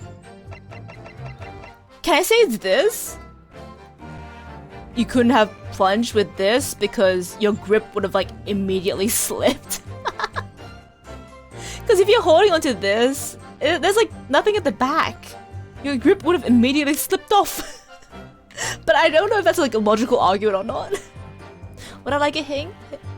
Yes, I think I would like a hint, Poke Dumplings, thank you. Am I at least on the right part of the... Am I barking up the right tree? Or am I barking up the wrong tree entirely? Cause I'm like almost certain it's this added. It's one of the added thingy bobbies. Think about the position the body was in as he was being stabbed. The body was in as it was being stabbed. Oh, you're talking about the fact that there's gravity drip wound? There's gravity drip, but he's horizontal? Is that? Like, blood would ooze. That could have come out when he was being transported. But, oh, I'll try that, I guess. Yeah, I'll give that a try then. Okay. Wait, let me go through the court record one more time. Yeah, that's actually all we have. We haven't got much else. Pertaining to this case, at least. Yeah, that's the only thing I can think about that has... Okay, I'll take your hint and I'll give this a try. But I need... For that to work, I need to get back to the bloody stabby one. Here we go. We've seen this cutscene many times already. Screwdriver, do the stabby. Sasato asks me if I want to change it, and I say, yes, Sasato, I absolutely would like to change it, thank you. Change it. Arigatou gozaimasu.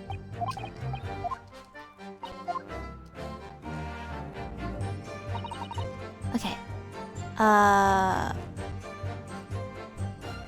Present. You couldn't have stabbed him in a toppled cage because there's evidence of gravity. Oh, that actually was it. Yeah, that is a bit strange, isn't it? Like, I feel like there are better contradictions than this one, but you know what? Sure. Ace Attorney game, thank you. Also, thank you, Buggy Dumplings, for giving me that hint. Okay, I've got a nasty feeling that this inconsistency points to an extremely uncomfortable truth. What's the matter, Counsel? Have you lost your tongue? I apologize, my lord. Dr. Scythe, in the last statement of yours, there's just one point that seems to defy explanation. Out with it, my learned friend. No problem, but yeah, I also think they could have used something else. Yeah, but I guess that's the core of the Ace Attorney game experience for you, isn't it? There's an obvious inconsistency between your description and this photograph,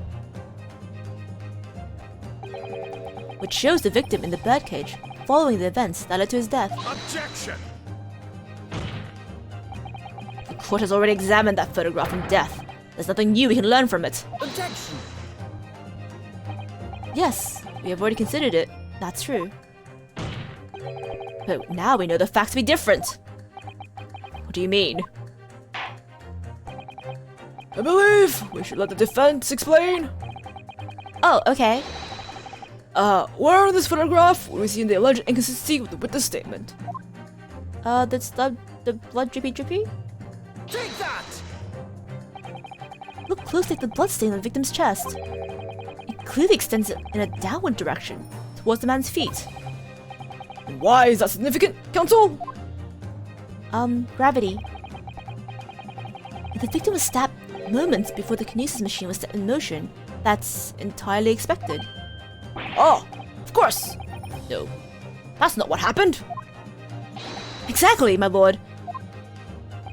Dr. Scythe made it very clear in her testimony just now that the point at which she stole Professor Harebrain's screwdriver and stabbed the victim was after the grand deception was set in motion and when the birdcage had fallen below the stage out of sight. From the shape of it, it's clear the birdcage would have fallen on its side after a 30-foot drop. And if the victim really had been stabbed while inside the birdcage in that position, the blood from the wound would have spread out equally in all directions. For it to have formed in the longitudinal appearance we see in the picture is inconceivable.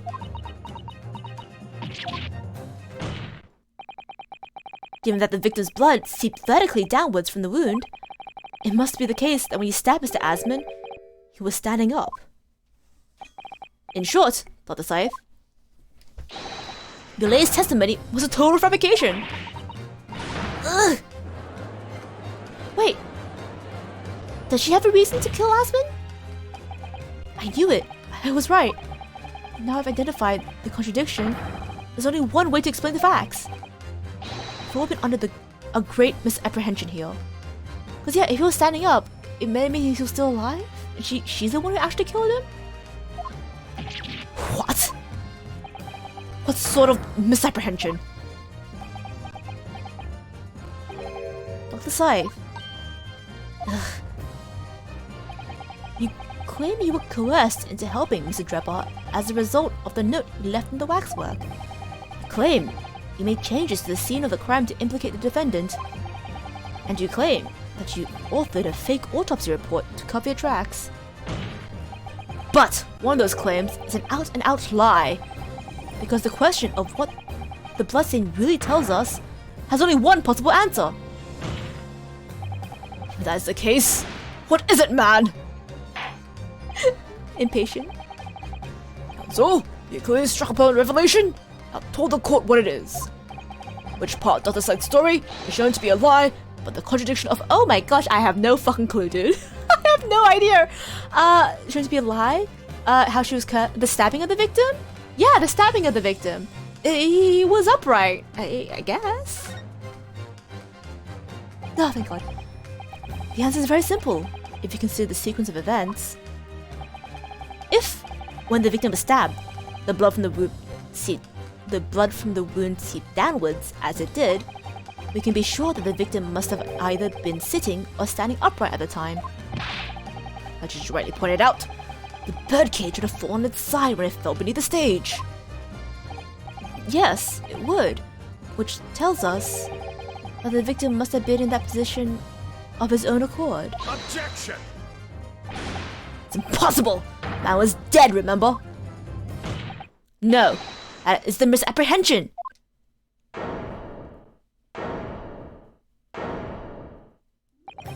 When the birdcage fell from the stage into the void below, it must have hit the ground with considerable force.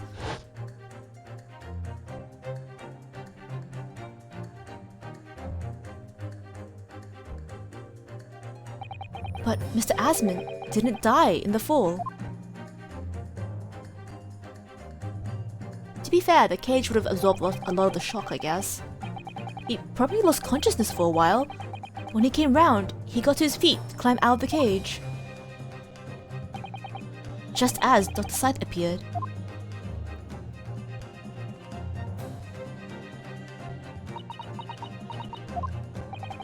If the victim was in fact alive at the point in time, it changes everything. I mean, does it really? I guess it changes her collusion and conspiracy to murder into actually cover up into straight up murder, I guess. And Drebber gets demoted from murder to conspiracy to murder. It doesn't really change everything. I guess it changes a few things.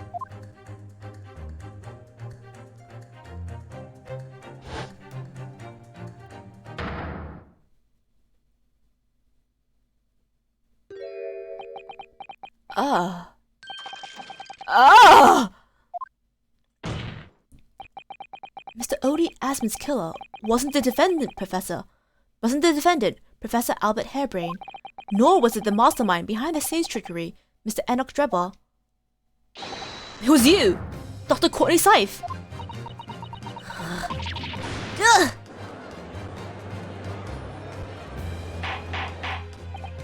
What? Oh! Can this possibly be true? Have you been taking me for a fool? It was you, was it? You killed him? You hoped that by admitting to being an accomplice in Mr. Drebber's scheme, the trial would end. Oh my gosh, so she was throwing him under the bus. Before you were accused of a far worse crime. Cold-blooded murder. Do shut up! You're so desperate now, you're making all this up. As if I would do something like that. Objection! Oh, Sasada. I assure you, the defense is not desperate, Doctor. Miss Naruhodo has established the facts using evidence and logic alone. And a fuck ton of conjecture. Ha! Logic. Don't make me laugh. Sadly, your logic has a gaping hole in it. What? What do you mean? But I thought it was obvious. A motive, boy. You're lacking a motive. What possible reason would I have to kill Mr. Asman? Asman was involved in a number of criminal activities, from coercion to theft to murder. But there is no known connection to Dr. Scyther. I mean, your motive could be as simple as wanting to uphold your bargains so your secret doesn't become exposed, right? That's a motive enough. I am rather relieved to say it does seem far-fetched. True, there's no obvious motive. But there's still something in the back of my mind. I feel I've seen something somewhere that hints at why the coroner might have done this.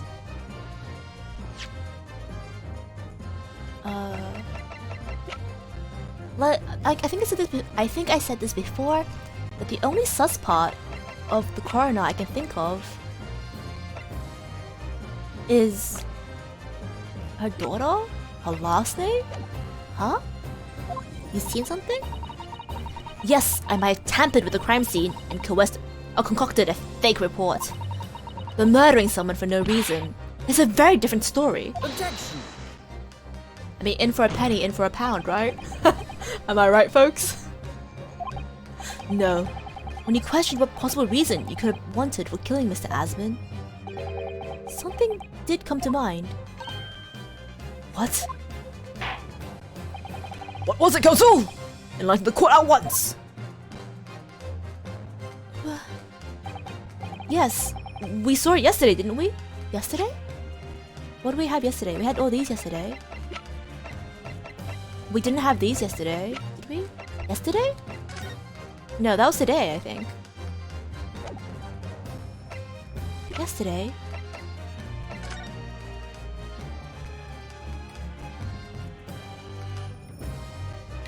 Oh, did I not read this?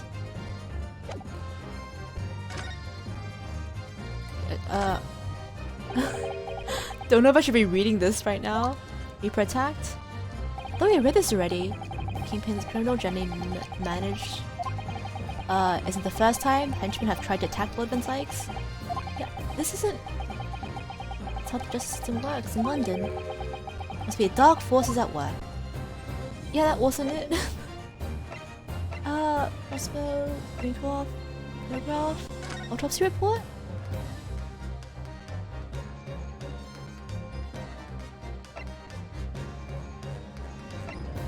Odie Asman? Screwdriver? It's just a screwdriver. Balloon, birdcage, Dr. Drabble. Looks dashing there. Nani kore? Yesterday? We saw it yesterday, did we? Something that seemed strange. We had no reason to suspect it at the time. There's a particular object that explains why Dr. Sype would have wanted to kill Mr. Asman. Oh! The Iron Mask. No. Scalpels. 500 scalpels. Oh, we don't have it here. Iron Mask we do have. I really want to open it up, but... Wait, were you committing... Wait, Dr. Scythe? Were you committing white-collar crime? Were you perhaps embezzling? Oh my lord. It's a scalpel. Or rather, scalpels. 500 of them. Did you just say scalpel? It would appear that the word has struck a chord, Doctor. You... Come on, out with it! It was yesterday, when we visited your laboratory. We snooped around. Look at this big, thick book here. Ah, it appears to be an accounting ledger. It's a record of forensic investigation team spending, I think. Oh? What is it? It's clear that the team purchases various equipment and supplies on a monthly basis, but, well, one entry seems rather strange. Really? In what way? They're buying 500 scalpels every month! Embezzlement! Oh my god, girl! You go, girl! I love white-collar crime! 500 scalpels a month? At first, I wondered what on earth you could be using that many scalpels for. But actually, I realize now it's not the scalpels themselves that's significant. It's the money for them, disappearing every month from the department's accounts. Asmon's criminal organization relied heavily on extortion for its funding, tracing the money from the forensic investigation team account to find where it was going would be extremely straightforward. Ugh. Ugh. 10 years ago, when Mr. Asmon was still a journalist and wrote this article about Mr. Drebber, he may well have stumbled upon information as he was researching the story. Information relating to Dr. Sight's darkest secret that he would use to rack money from her for the next decade. A darkest secret? Good lord, you mean? Yep, the botched execution, I guess. I don't know what happened on the night of the execution 10 years ago, but clearly the opportunity to rid yourself of that menace was too tempting to pass up.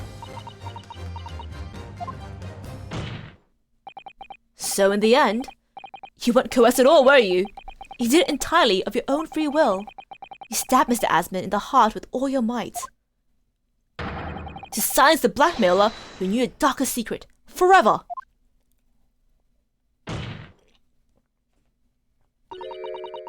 You'll never understand, none of you!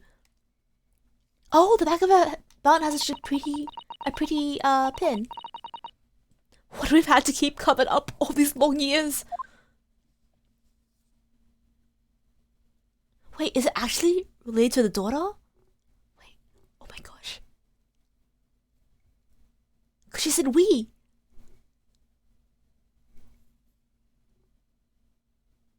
Wait.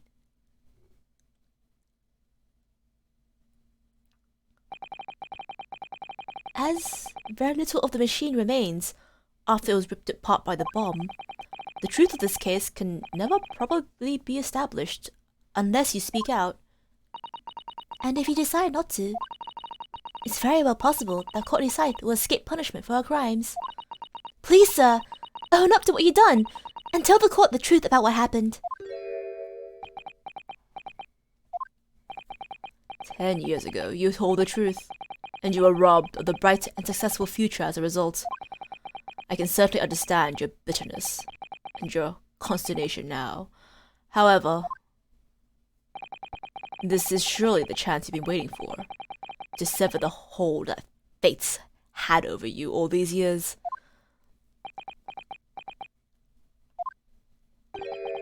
Super high voltage instantaneous kinesis? I mean, really.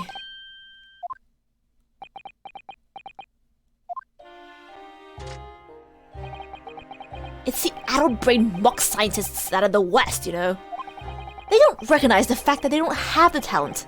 They can't even get that right. And so they end up chasing impossible dreams, having unbridled faith in their abilities. They go on and on about their wonderful hypothesis, their stupid eyes shining like a little child's. They make me sick! I can't abide their foolishness! Careful, Mr. Drebber! I was particularly pleased with the kinesis machine. I made it for quite a show, didn't I? Oh, he admits it. So you admit it? You admit that it was nothing more than a sham made for the purpose of killing the victim. Yes, I admit it. I did it all in the name of revenge. Revenge for the future that Mr. Asmon's article had deprived you of 10 years earlier. But the revenge you sought didn't stop at Asmon, did it? Which is where that very particular waxwork comes in. Yes, I see. Ah, 2 in 1.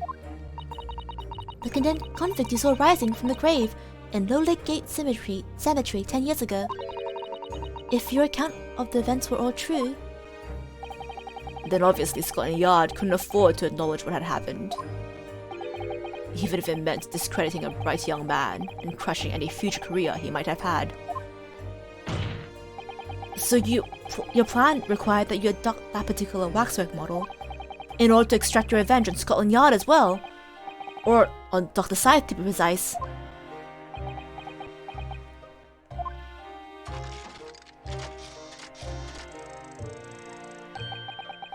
It was a year ago. By some extraordinary twist of fate, Asmund turned up at my workshop. He didn't remember who I was, of course. He just wanted to employ my services as an engineer. And he happened to have the paper with him. An article on the front page caught my eye. About the coroner who handled the bogus autopsy being appointed head of a new forensic team. When I learned of that news, my cognitive processes started to devise the plan. What a horrid tale! He robbed me of my future, so I wanted to use that man's own wiles against him, for revenge. And have that rotten Scotland Yard eating out of my hand at the same time. I wanted them all to suffer the same humiliation I had to suffer. Oh, it's okay, baby. I feel bad for this guy, honestly. Like, yeah, you attempted to kill someone, but like, don't we all? Your actions against those who'd ruined your future were justified as revenge, at least to yourself. Certainly, no one has the right to destroy another's prospects, especially for selfish gain. And yet, in carrying out your plan, you did exactly that to someone else, didn't you? Did I? Harebrain, come on! Professor Harebrain's only crime was passion for his hypothesis. But you had no compunction about sacrificing his future to effect your revenge. You knew that he would forever be branded as a failure and a fraud. I bet Dreb was like, yeah, but he didn't have much of a future anyway if he approached his hypothesis in science like a flat earther. Gods. Perhaps life treated you unfairly 10 years ago, and others' misconduct left your life in tatters. But remember this. Your own actions resulted in the exact same thing for another perfectly innocent young man. Oh, he looks so sad.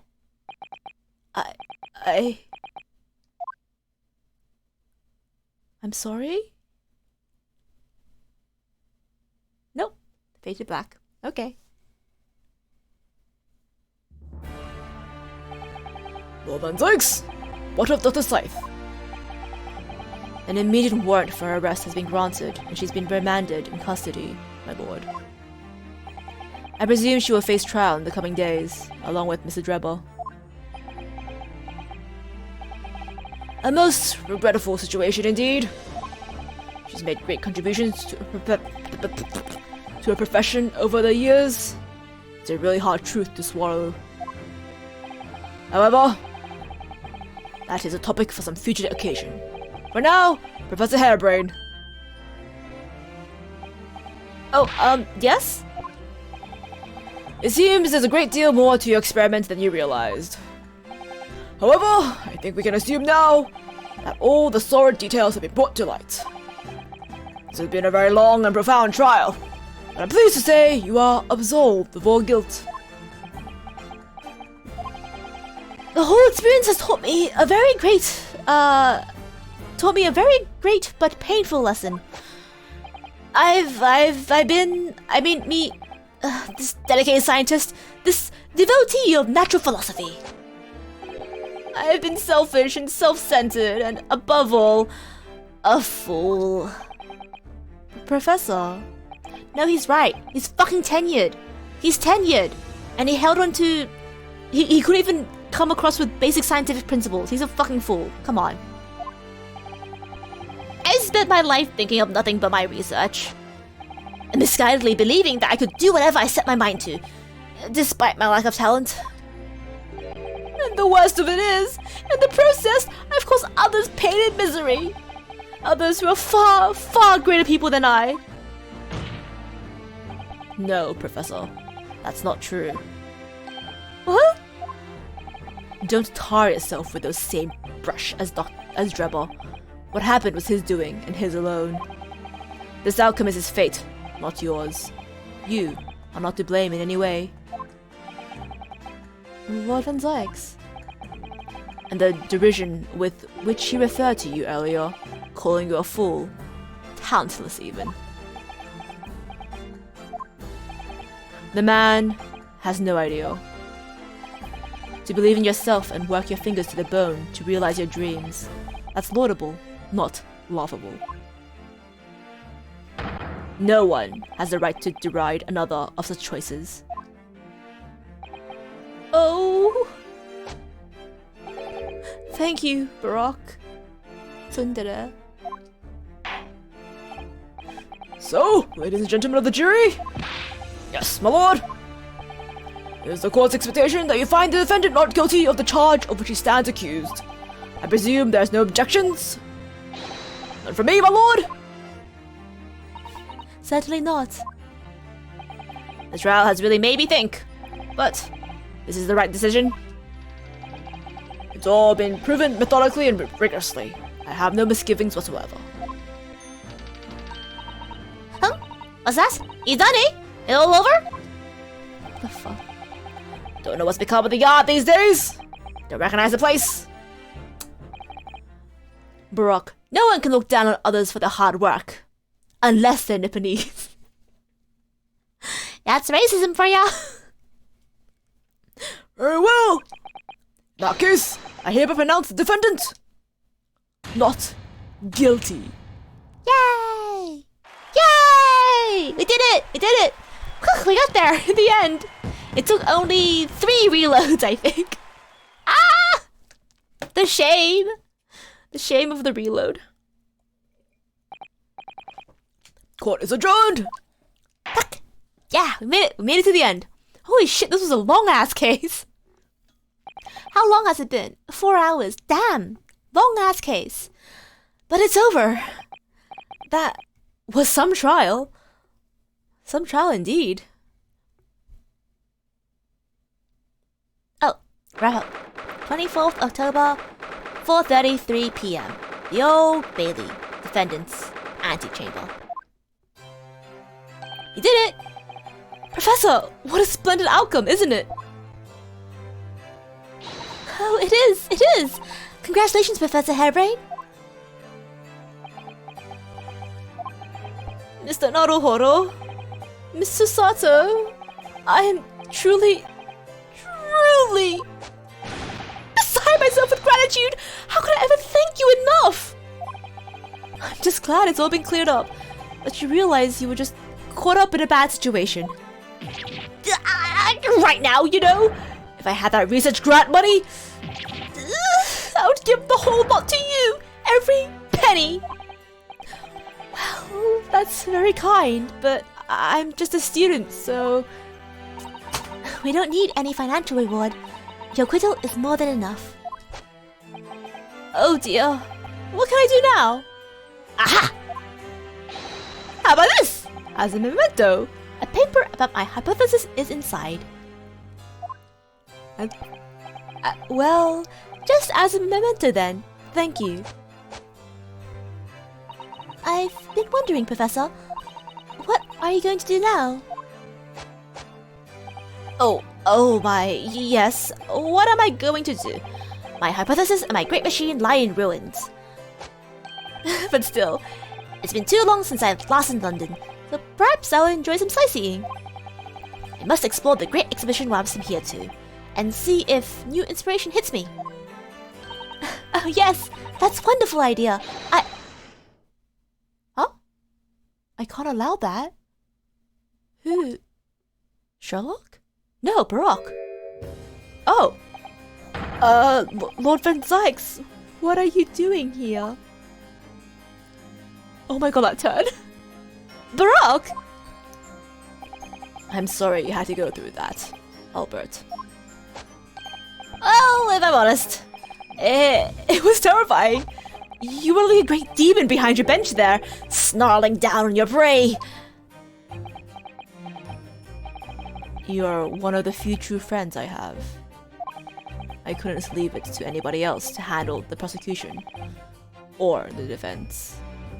Oh, so you're now saying that you were both prosecution and defense? What am I then, huh? Chopped liver? Sorry? Or the defense? Exactly! Did I just hear that right? What am I? Or rather, what is Ryunosuke? Chopped liver to you? I always knew that you had my best interests at heart. Don't worry.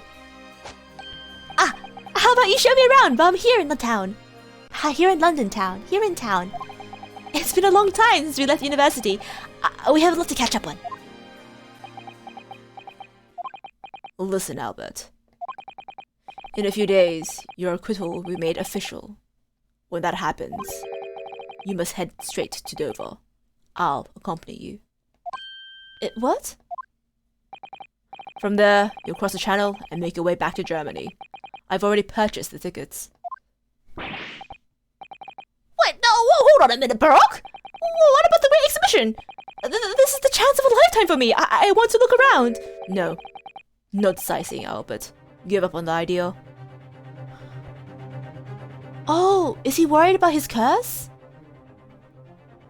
So he's trying to keep him safe.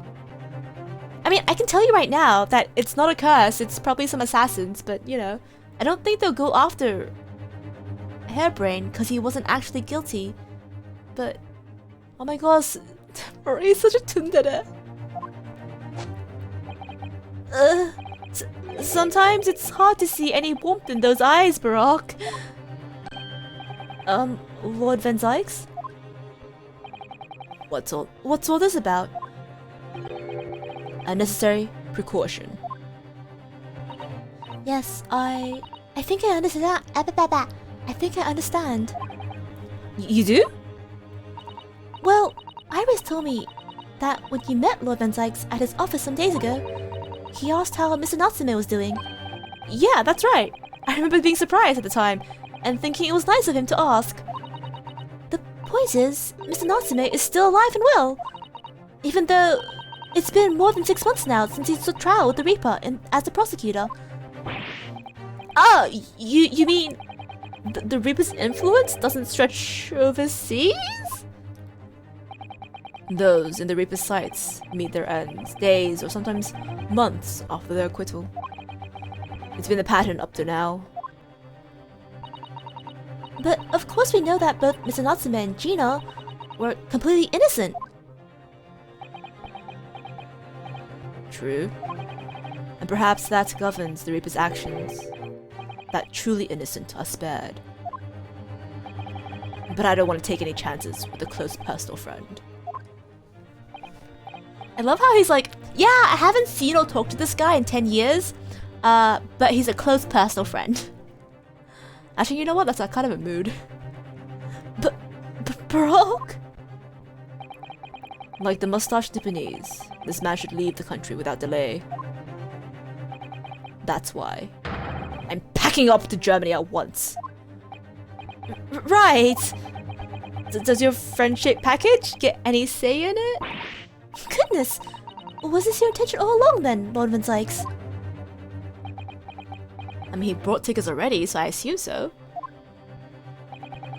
In court, where people think of him as the Reaper, this man seems absolutely merciless.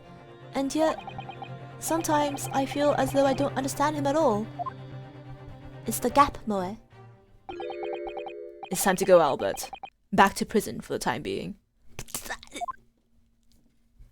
What? Yes, alright. Well then, Miss Naruhodo. I thank you so much for everything. Not at all, Professor. It was a pleasure getting to know you. Best wishes, Professor. Hairbrain? Well, once the dust is settled, you must come and visit me in Germany. Anyway, goodbye for now, but not forever. Bye. Ah, you're still here. Now, my Nipponese friend. Oh, yes? I thought you gone too, yeah. Same, Ryunosuke, same. We have matters to Oh. Can you spare me some time? Yeah, sure. You want to talk with me? I'll be waiting in the courtroom in 10 minutes. It's time? Well, that was strange. Wait, Poke Dumplings, what the hell does that mean? That's not, ominous or... What? It's time? I think the last time you said it was time, someone ended up being on fire. I don't like that. Poke Dumplings, I don't like that. Well, that was strange. For some reason, I didn't get that sense of impending doom as he walked away this time. Eh? You been waiting for this? Now I'm even more nervous! The enigma. Baroque Van Zykes. What does he want to discuss, I wonder? The answer waits in the courtroom, I suppose. Here goes nothing! What do you want from me? You're not gonna set me on fire, are you? Oh wait, is this gonna be a cutscene? My computer's gonna die. Oh, thank God. Okay, it's fine. 24th of October, 4:58 p.m. The Old Bailey courtroom. Why are we having conversations so far apart?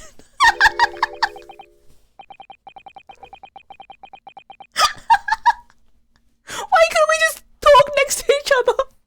Why do we have to shout at each other across the room? That's so stupid.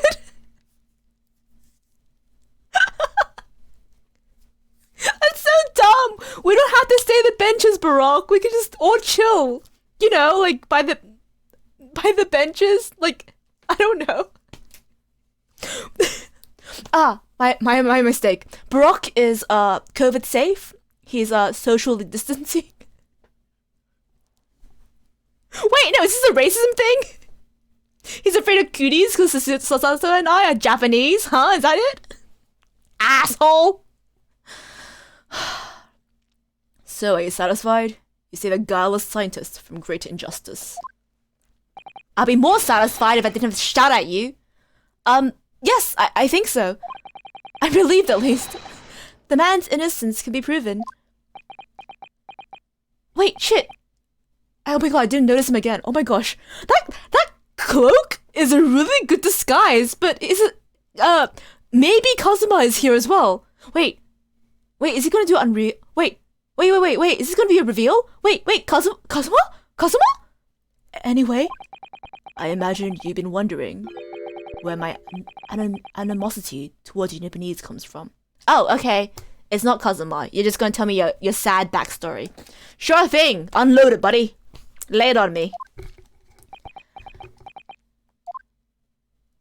Wait, this is really cute. We've unlocked the friendship level with Baroque where he unlocks his sad backstory. I love that. I'm glad we're friends now, Baroque. Oh, we're on a first name basis now. Baroque. Well, at first I thought you just didn't like me. I imagined you saw me as a pretentious child from an unimportant land who had no business being here. But now I think differently. Now I think you're just racist.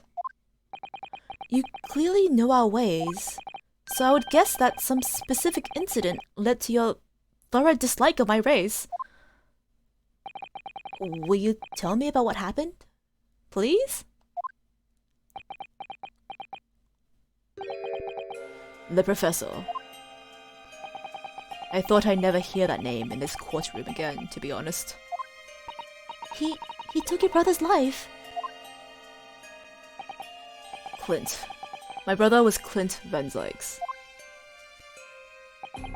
16 years ago, when I was still just in my teens, he was already the director of prosecutions and a key member of the judiciary. I looked up to him. He was everything I aspired to be. He was involved in the establishment of justice systems in foreign countries as well. There were exchange programs between Britain and other nations then too, to share knowledge and ideas. As part of one of those programs, 3 judicial students came to Britain from your homeland, the Empire of Japan. Oh! If it was 16 years ago, then Professor Mikotoba, one of them could have been my father. Of course. I remember Dr. Mikotoba well. I had no idea. I was a minor at the time, training at the prosecutor's office. One day, Clint introduced me to the 3 visiting Nipponese. So, you actually met my father? He and his colleagues were polite and amicable. They were adept at their work and exacting in their standards. It was my first encounter with a Nipponese spirit, and it made a very great impression upon me. But 6 years later, that's when it happened. The investigation was going nowhere. There were no suspects even, just an ever-growing list of victims. And in the end, my brother became one of them. The last, in fact, before the case was finally resolved. Wait, was the professor one of those exchange students? That would explain the secrecy behind his identity, because it would cause an international incident, wouldn't it? Because Radowski, he was also tried in a closed court for the same reason. It would cause an international incident. Oh my god! Wait, holy shit! Is that it? No, but you don't know the. You don't, huh? I'm so sorry, Lord Van Zykes. Truly. Clint was always ready to put his life on the line, for justice anyway.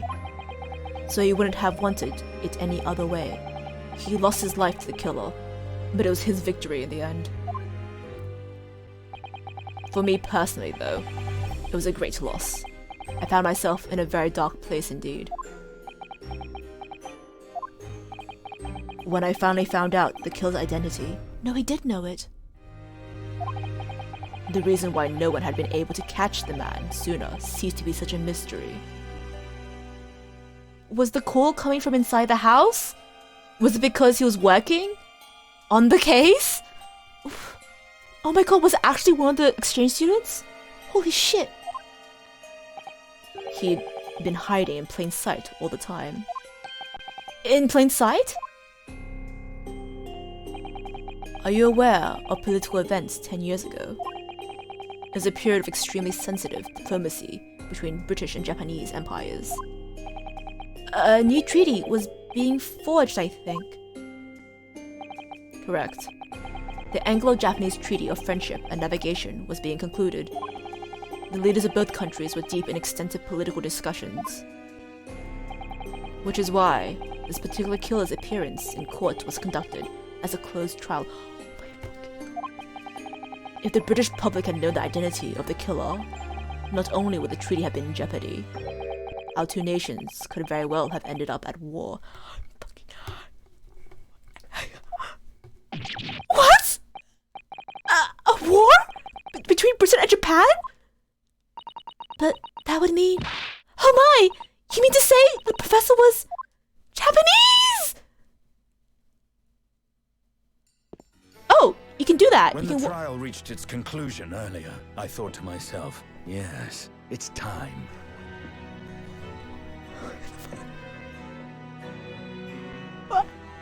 Time for you to come face to face with this hideous monster. What? I borrowed the key for the mask from the proprietress of the Waxwork Museum. So see for yourselves now. Confirm it with your own eyes. The truth that's been hidden this past decade.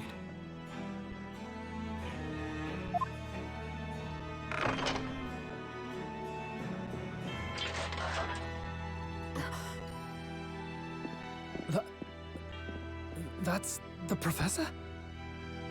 Yes, that's him. Until now, a thought never even crossed my mind. That the mass murderer, whose crimes shook Britain as never before, was Japanese. Okay, I was like, oh, are we gonna know who it is? No idea who the fuck that is. Wait, No idea. wait a minute. Wait, That face. I feel as though I've seen it somewhere. It's strangely familiar. Wait!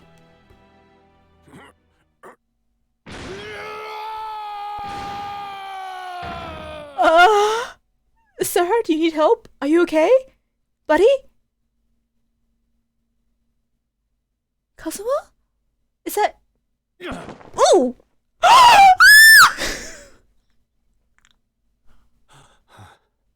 Father. What?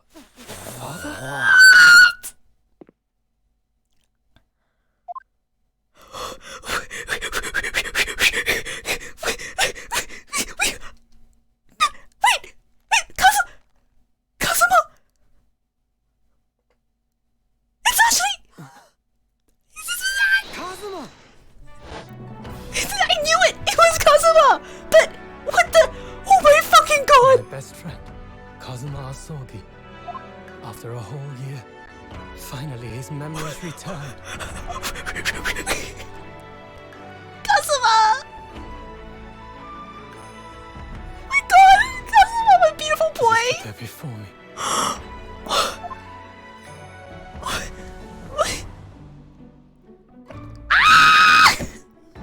My beautiful boy! Ryunosuke.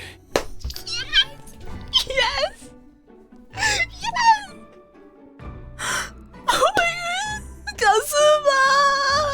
Hello again. Tadaiba! Kazuma! Oh my...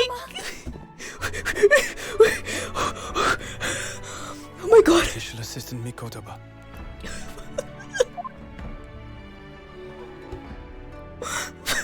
Wait, strong heart! It's been a very long road. What? Thank you. Wait. Thank you for guiding my friend here when I could not. Oh, Kazuma! It was an honor.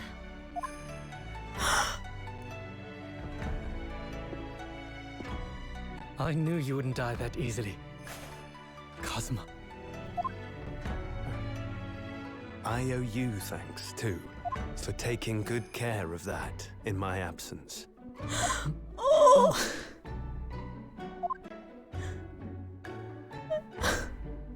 Karuma, the great blade of the Asogi clan, passed down through the generations.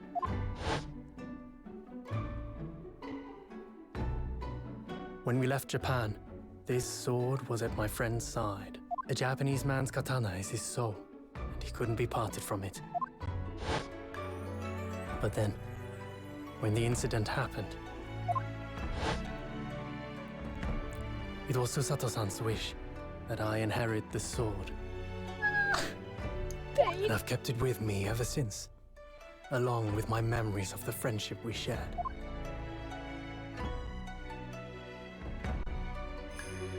With this by my side, I always felt that you were watching over me somehow.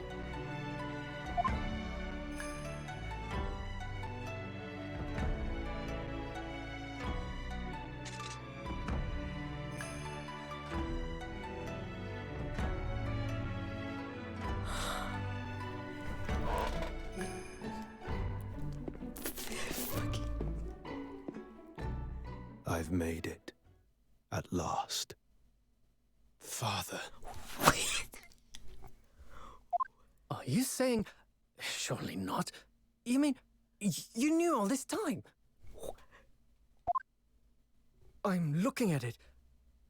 But I still can't believe it. This mass murderer is Kazuma's father.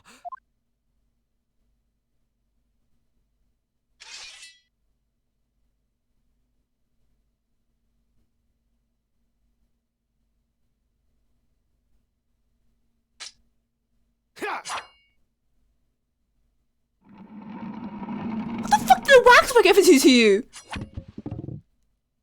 Esmeralda worked hard on that! Bruh! Kazuma-sama.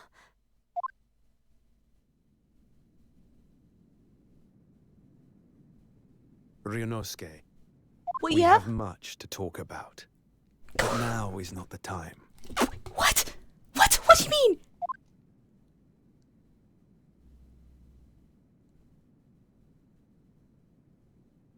I'll be seeing you. What? Wait, what? What? What the hell is going on? What the fuck's happening? What? That's all Kazuma said. What, did he just Batman out of there? What the fuck? Rudolski just let it... What? Before he turned and left us there, in the courtroom. You let him?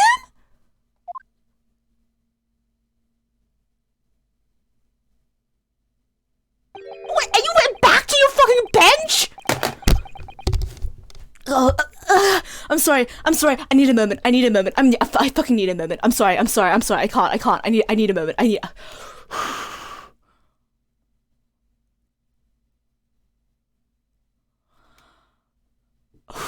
Okay.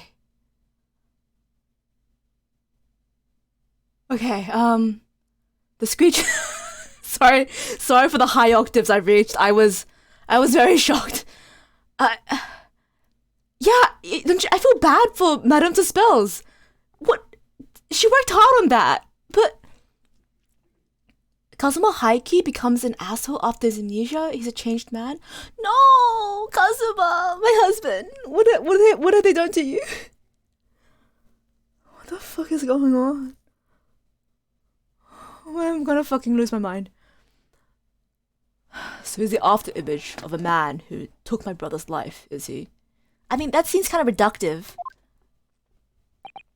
Yes, Kazuma Sogi, my best friend. 3 months ago, when Lord Strongheart...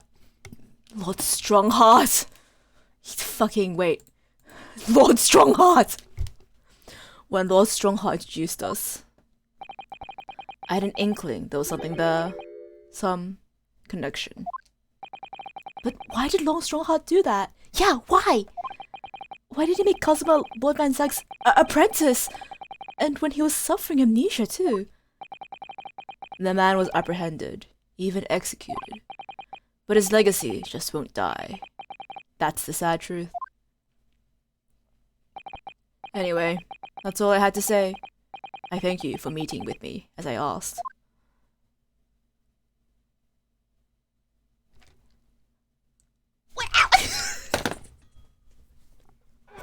I'm sorry.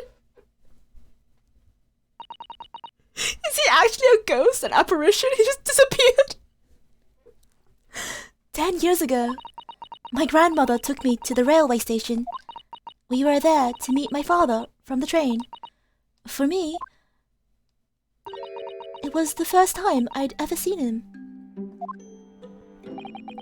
Poor Susato-san. Oh, this is tied up with painful memories for her too. She never talked about this with me before, though. It took time to adjust to having father around, but just when I was starting to get used to it, he called me into his study one day.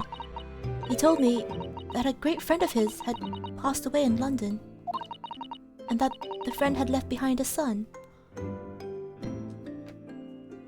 Wait, I tracked my gun.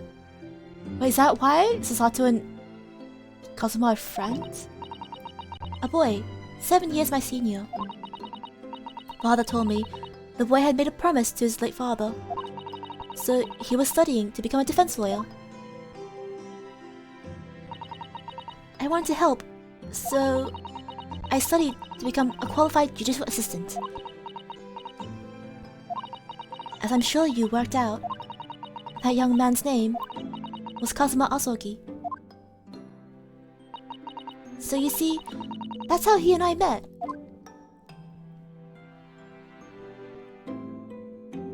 For a brief moment, my great friend had returned, only to disappear again all too soon. But in that fleeting encounter, something stirred. Something that had been dormant for a long time. As if great wheels had been set in motion.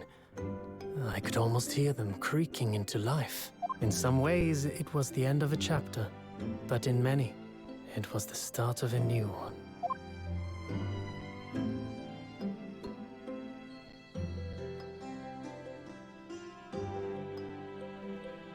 Wait.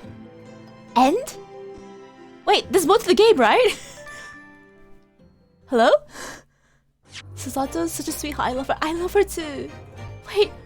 Wait, there's one more case, right? That wasn't just the end, was it? What the fuck is... No, wait, there's no... There was... brain scrambled egg. There was no end credits, so there's clearly another... more game. There's more game. What the fuck happened?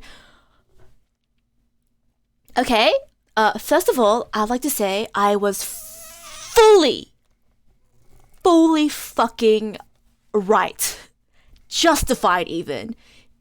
Justified in saying that Kazuma wasn't really dead. He just went on holiday. He actually did. He actually wasn't dead. He actually went on holiday. Yo, what the fuck? Yep, one big final case spin between 2-4 and 2-5. Between two whole... Okay, so the last case is 2 cases, basically.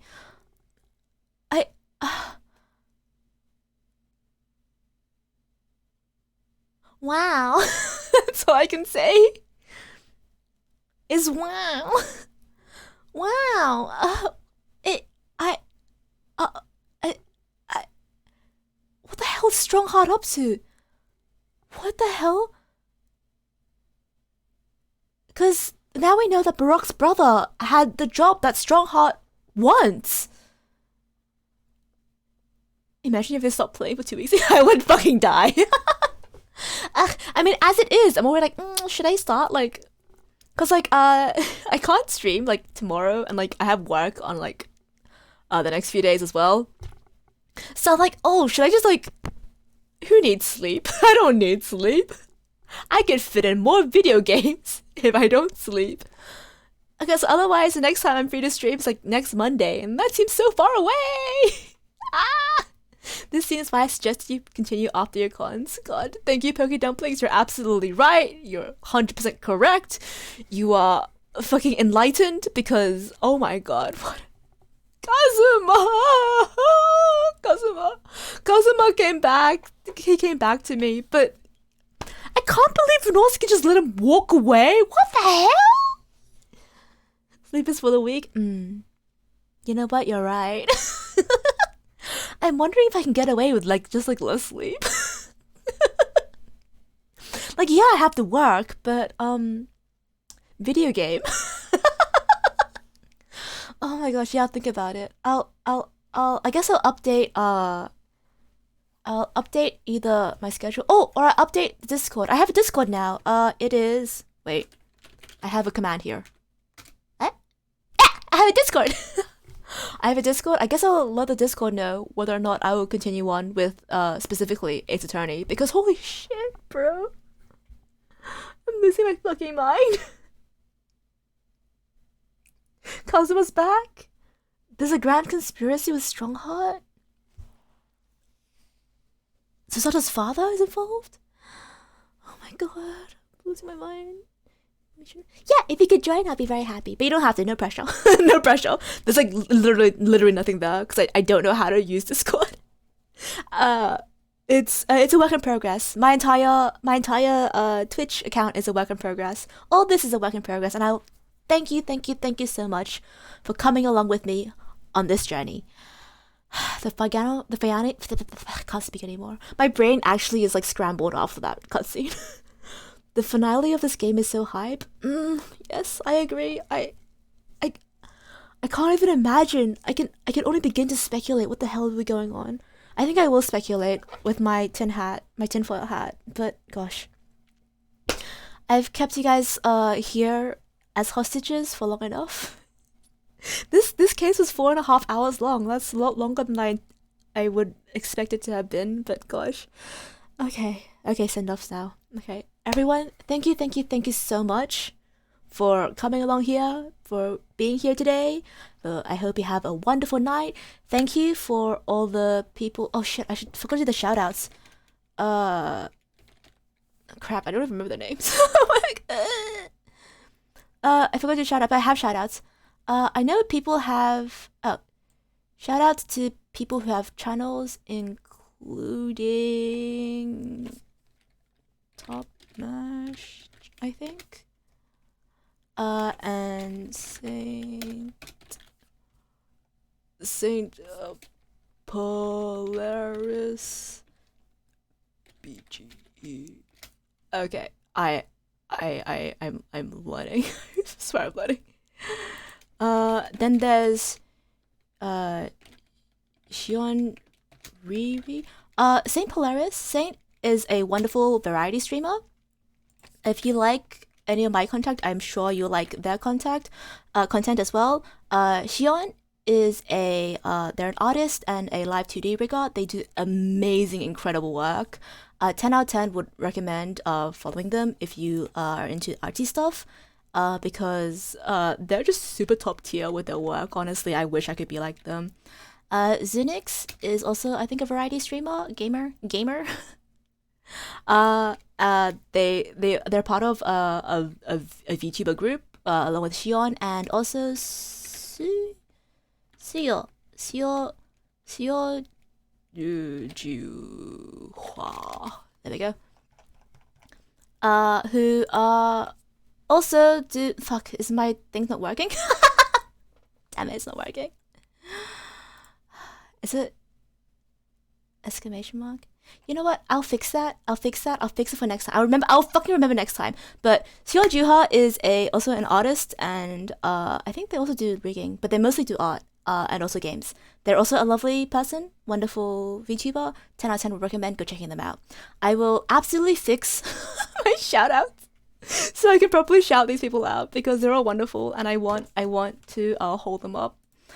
And I'm sorry. I'm brain mashed potatoes right now. I can't do this. I'm so sorry. This is my scuffed outro. Thank you so much again for being here. And I hope you guys have a wonderful evening. I will get on to fixing some things. I will get on to fixing my brain. And I hope you guys have a wonderful night. I'll see you guys next week. I think maybe Saturday. I was going to plan for a Genshin stream, but I might fucking delete that because Ace Attorney has me by the balls. See if I can? Yeah, good idea. Thank you so much, Pokey Dumplings. Alright, once again, everyone, thank you so much for being here. I hope you guys have a wonderful night, wonderful afternoon, wonderful morning, and I'll catch you on the flip side. Bye-bye!